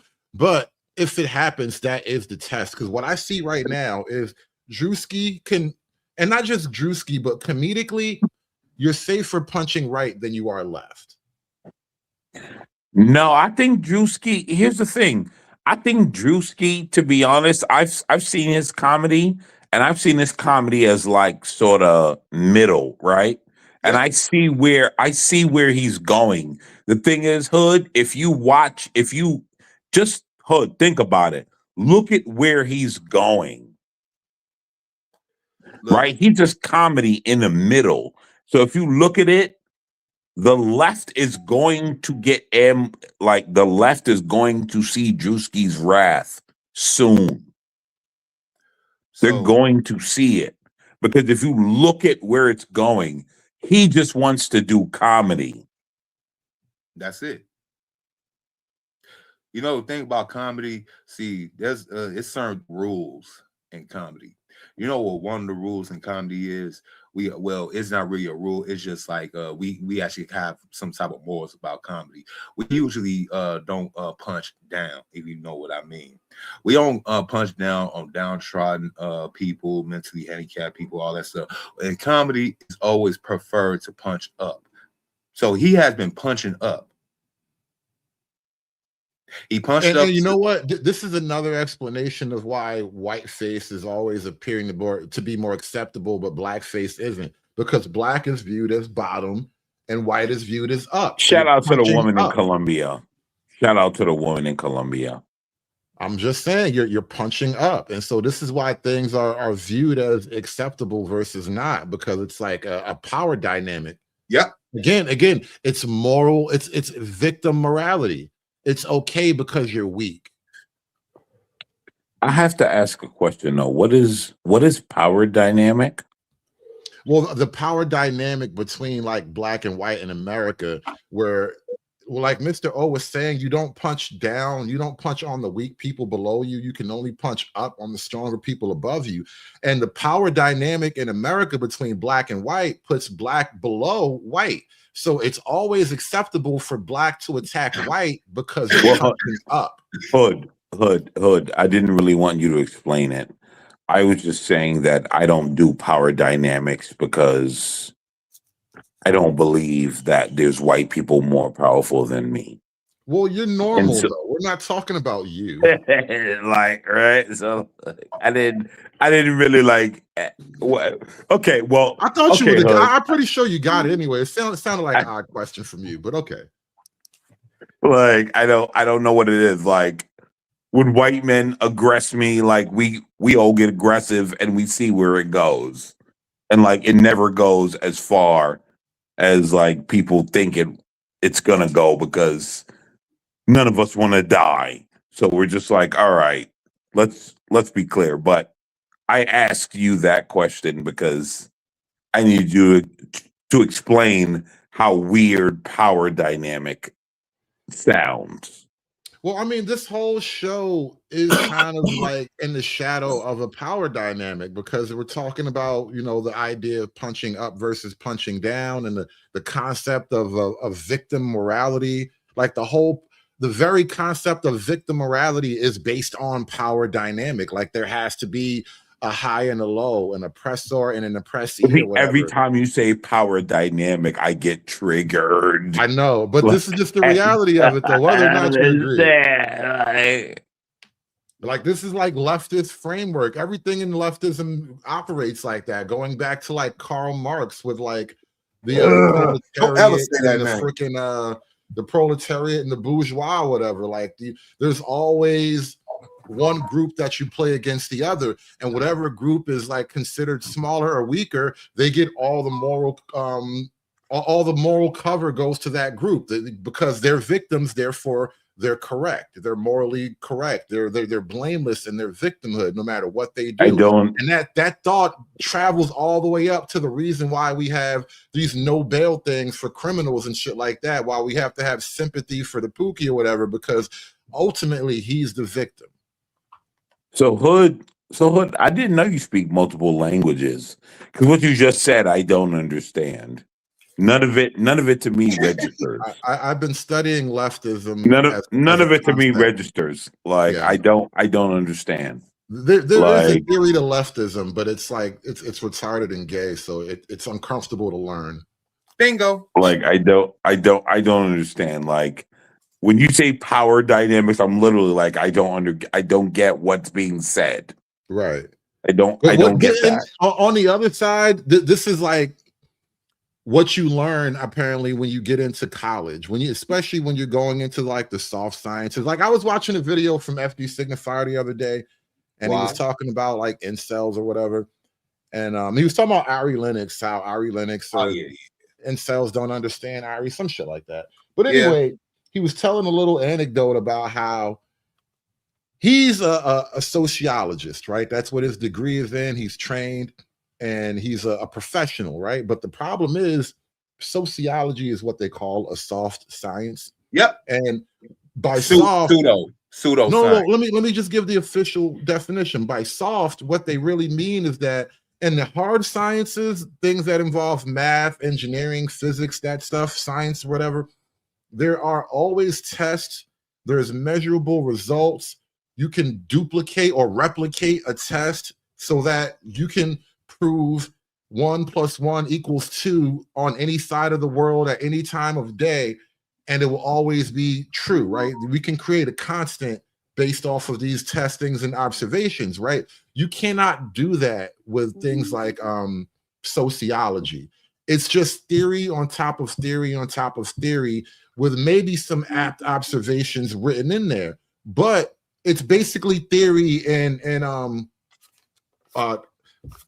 I forgot the other word, but basically it's conjecture. It's theory and conjecture endlessly. And then you create a degree based on theory and conjecture, and now you've given old wise man credentials to people who can't actually prove their knowledge. Yeah, and this is what FD Signifier spoke about that as, you know, describing himself as a sociologist. I really need to do commentary on that because I really got to pick that concept apart. Like, nigga, this is literally why you're full of shit. It's because you are an expert in a field that can never be proven or disproven. Definitively. I got a question. Is FD Signifier a man or a woman? I think he's depends on the day. It depends. But I want to address this simping allegation. Do I simp for black women? Yes. I love black women. I don't like y'all niggas. This is an easy decision to make. Sorry. Okay, he's a black woman. Okay.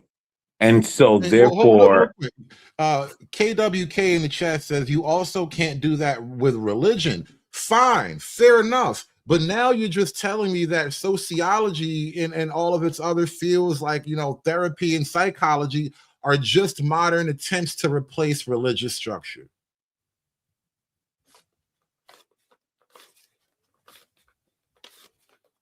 I'm sorry, American. So I like when I every time I listen to FD Signify and everything, I just hear like a woman talking. Right. And so that's sort of like how I view him through every lens. It's like, oh, okay, so I'm dealing with a woman. You know, I've been watching, I've been seeing a lot of content about the feminization of society. I think I covered that a little bit here.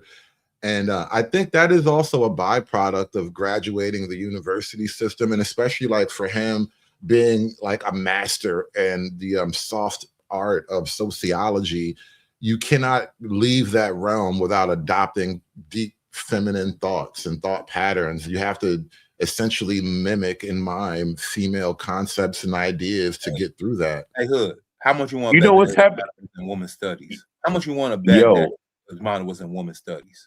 Say that again. Mr. O. How much Mr. O. This is why. Mr. O, this is why Hood, right, a while ago said like he's got to be the leader and like we've kind of got to be in the background, because you realize how he like can dance with these guys. I just want to snap necks. Like I don't want to play this game. This is weird to me. What are we talking about? Like I don't get it. Right, but Hood enjoy the battle. Hood is more diplomatic. No, Hood. Listen, bro. I listen. You're more diplomatic, and I give you all respect for being diplomatic, sir. Like, and I will stand. I'm surgical with this shit, Jake. I was listen. I will stand behind you in the suit, right, and pretend to be dumb, but I understand like certain shit just don't sound right, and like I get when it looks and sounds too weird. Angry man. I mean, American man, you want to Like, stand behind me like the fruit of NOI? Just be like the muscular security. Just looking bro, angry and tough. listen, I'm just gonna stand you behind you in the suit, and I'm gonna listen, bro. That's it, right? And when I realize it doesn't work for me and it doesn't work for our cause, we got to start snapping necks. That's it. Other than that, bro, we're good. But like, I'm just gonna listen because like he's very diplomatic, right? But like when you listen to all of that, I'm thinking like, yo, this guy's like weird and like I don't know what he's saying. That's the reason why I said that his Like- minor was in women's studies. He got his major in focuses in sociology, and his minor is in women's studies. I had a women's studies class in high school.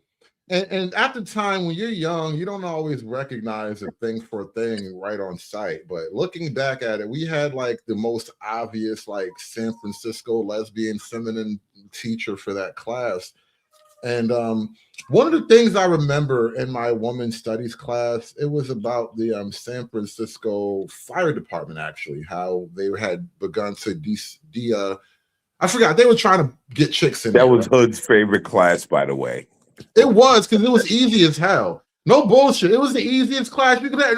Women's studies is the easiest shit ever. Just tell bitches she's right for 45 minutes. Guaranteed A, I promise you. Women's studies is the easiest thing you could ever take in high school. But no, she played a video. I think it was like Gloria Steinem. And they were talking about the physical demands of a firefighter.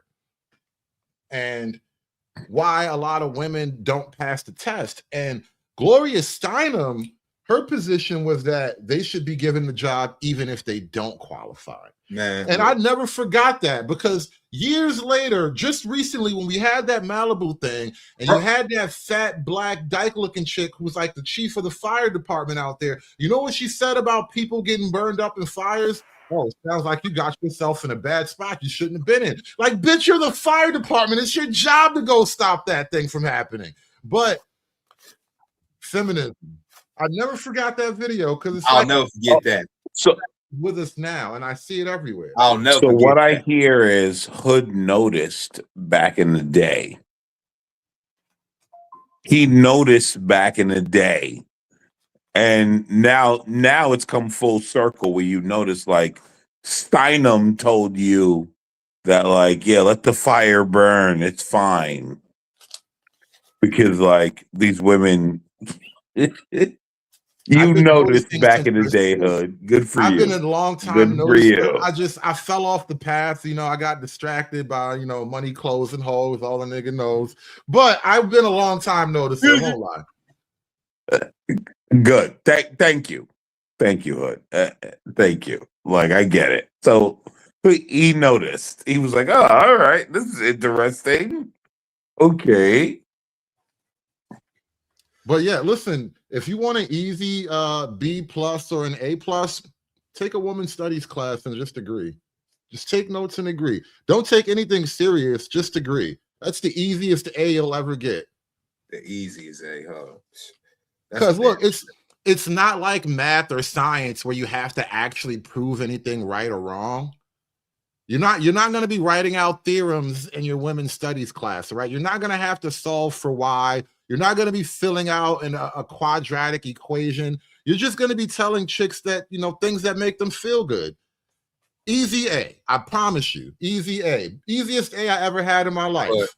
But I'm trying to figure out that, why would a species want to understand itself if it hates itself so much? I mean, women understand women. That's why they hate each other. So why would you have to make a study? That's not the purpose of women's studies. It's not for women to understand women. It's for men to believe women. Oh wait. You thought women's studies was for women? Yeah. No. Yeah, right. I think you misunderstood that one though. Like, lucky me, the brainwashing didn't hold like it was supposed to. But the purpose of women's studies is not to benefit women; it's to trap men and to believe in women. Why do you think believe all women can take hold without question? Because most of the people at that point have been through high school and college level women's studies classes, and so they've been primed to believe women. Hey, Hood. Yeah. American man. Would you believe that's a portion like where I used to work at? It's on a lot of Chicagoans in the chat. They know what I'm talking about. Cermak Road. On Cermak Road on the sidewalks, as you walking on the sidewalk on the street, they literally got in red, black, and green words and lettering says protect Black women. Every other I don't know what you say, stone or every other cubic or something like that, but every other cubic it says protect Black women. Yeah, here's the thing, Mr. O. I've put some things together recently and I've realized, oh, this is ugly. It's absolutely ugly. Like there are things that I've like sort of correlated and I'm just like, wow, this is brutal. Like, and it's only made to be brutal for Black men. Like, it's only made to be brutal for Black men. American man, Valar Morghulis, brother. All men must die. Same as it ever was. You know what, Hood? Do you know what? I do agree all men must die, but like there's a sect that is like especially for Black men to just be gone. And I'm just like, wow, like it is ugly. So Hood, let me tell you this, right? Real quick, let me tell you guys this, right? It's the weirdest thing.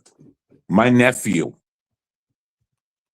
my nephew, thanks in large part to me, I've made him into a good racist conservative male, you know, because that's where he needs to be. And a so-called historically Black college, which Hood would know, in New York. What is it? I don't know. One of those college, Berkeley, something like that. I don't know. One of those colleges. I don't know, but I don't know the name of it, but I probably would if you said it. No. If I said the correct college though, you would know. Yeah. Right? It's like it's one of those in Brooklyn. It's fucking like near downtown, but it's not downtown. It's in Flatbush. What's one of those colleges in Flatbush? Either way.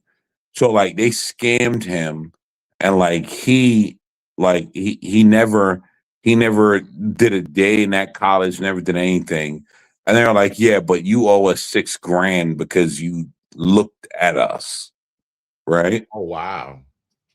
Yeah, bro. They did him dirty. Wow. A $6,000. That's like hookers, bro. Damn, you gotta pay just for the show up. Right? Just for looking at us. Damn. And so he went to college, right? And like, so now he's actually like, and so it was weird. It was weird. It was a lot of weird stuff going on. And so now he's like, yo, right? So he dropped out and now he's like, yo, it's fucked up because like, they're stopping me from like getting my degree because they're saying I owe them and I can get my degree. I'm like, all right, well, and so he's like, yo, I'm going to sue them. Yeah, he has to. Right? This is the reality. And my mother, right? My mother, which is his grandmother, and like my mother, you know, I love my mother, but like, you know, she's Keisha, let's be honest. And so, like, she was like, you're going to sue a Black college. And I'm like, hey, are you guys looking at what was done to him? And she's just like, but you're suing a Black college. I would have hit it with the Rihanna. Bitch better have my money. Why don't you just I want to hear this shit, right? bro. Just say college is the government, and then right. But hold on, no. But here's the thing, right? Here's the kick to it. if it was her niece, she would see the government and the white people in it.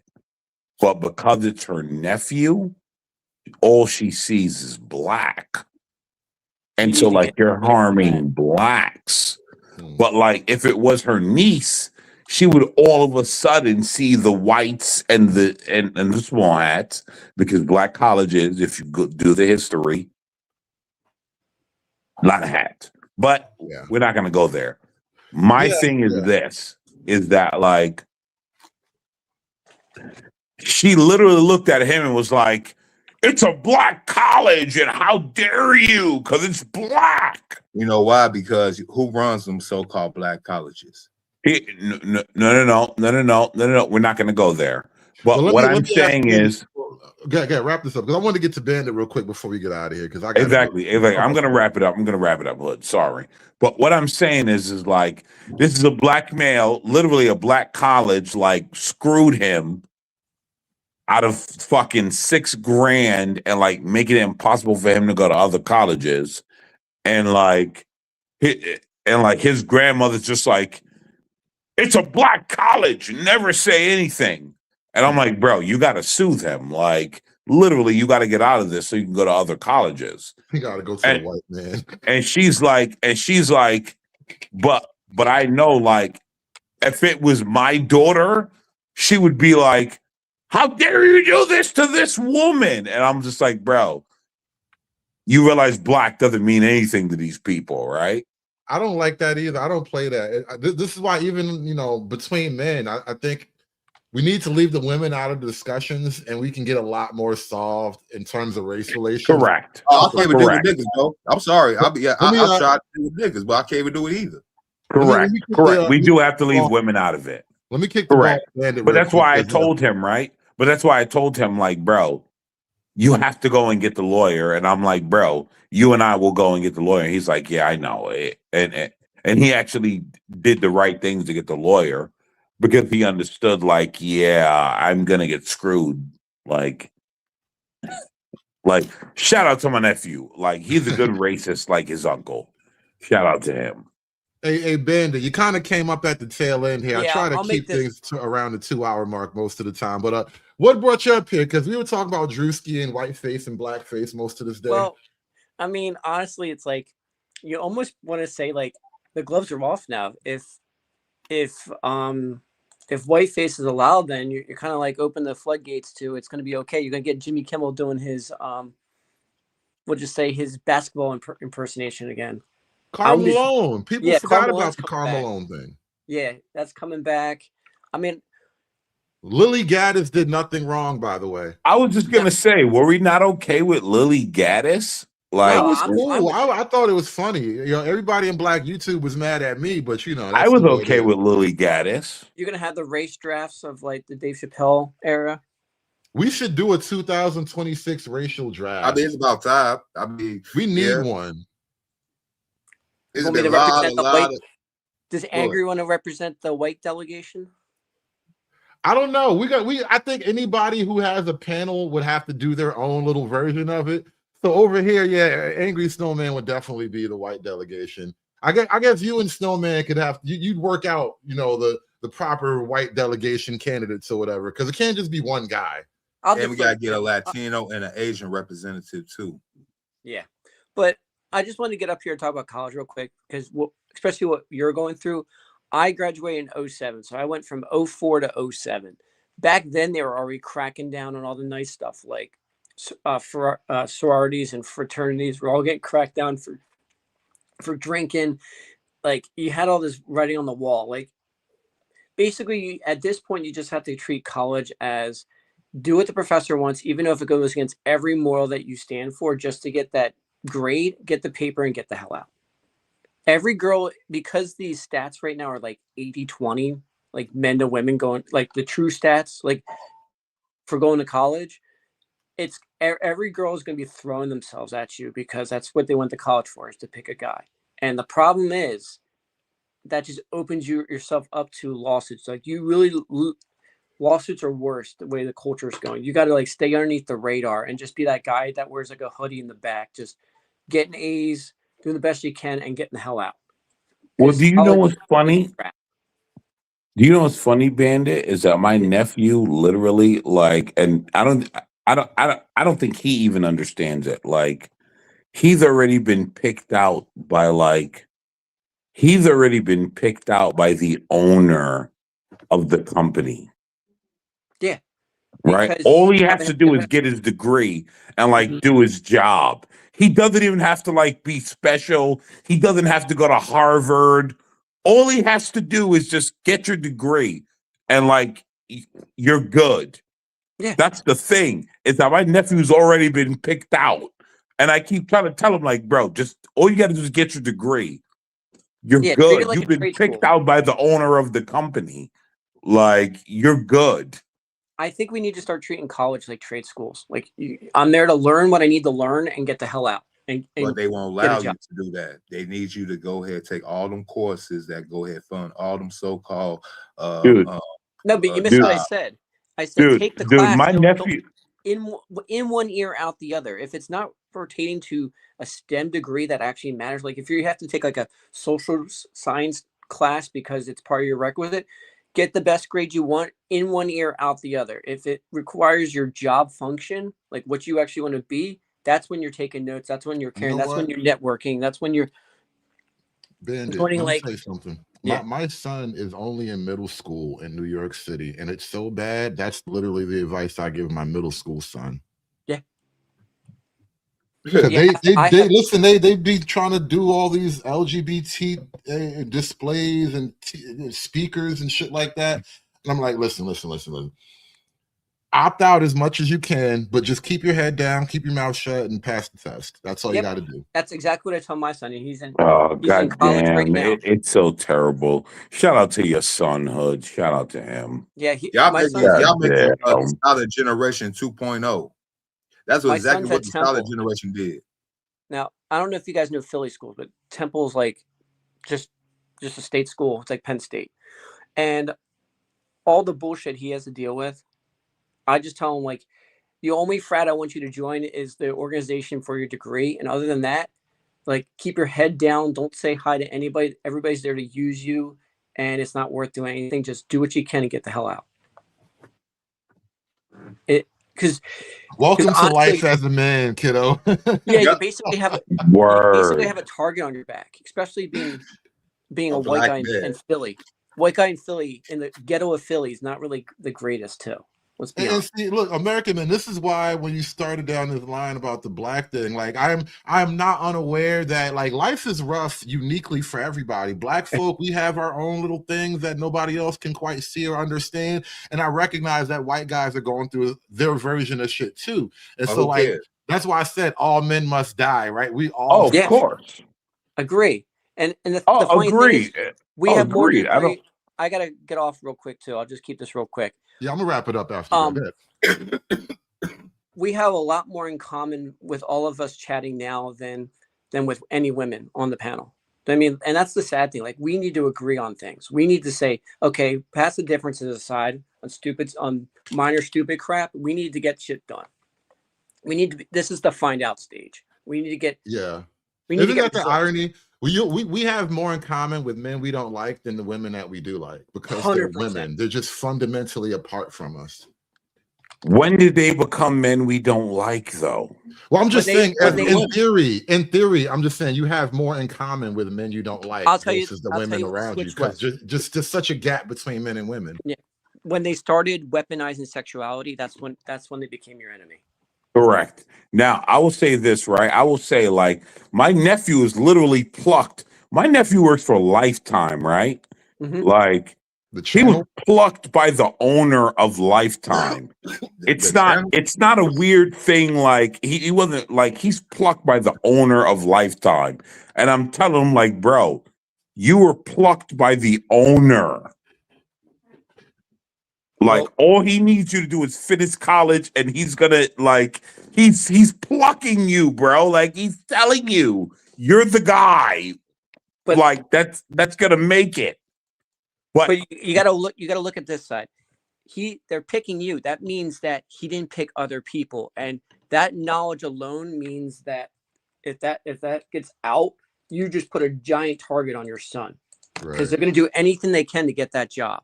So, But the thing about it is, here's the thing, right? Like when they went through a computer thing, because my nephew's a computer geek, and like when they went through a computer geek, my nephew went through and like made sure the computers run. And then the owner was like, "Oh, okay, I know who you are," right? And so like now I'm telling my nephew, I'm like, "Bro, the owner came to you, blah blah blah." Like my nephew met Trump. Like if you know, like the Trump's New York City rally that he did at Madison Square Garden.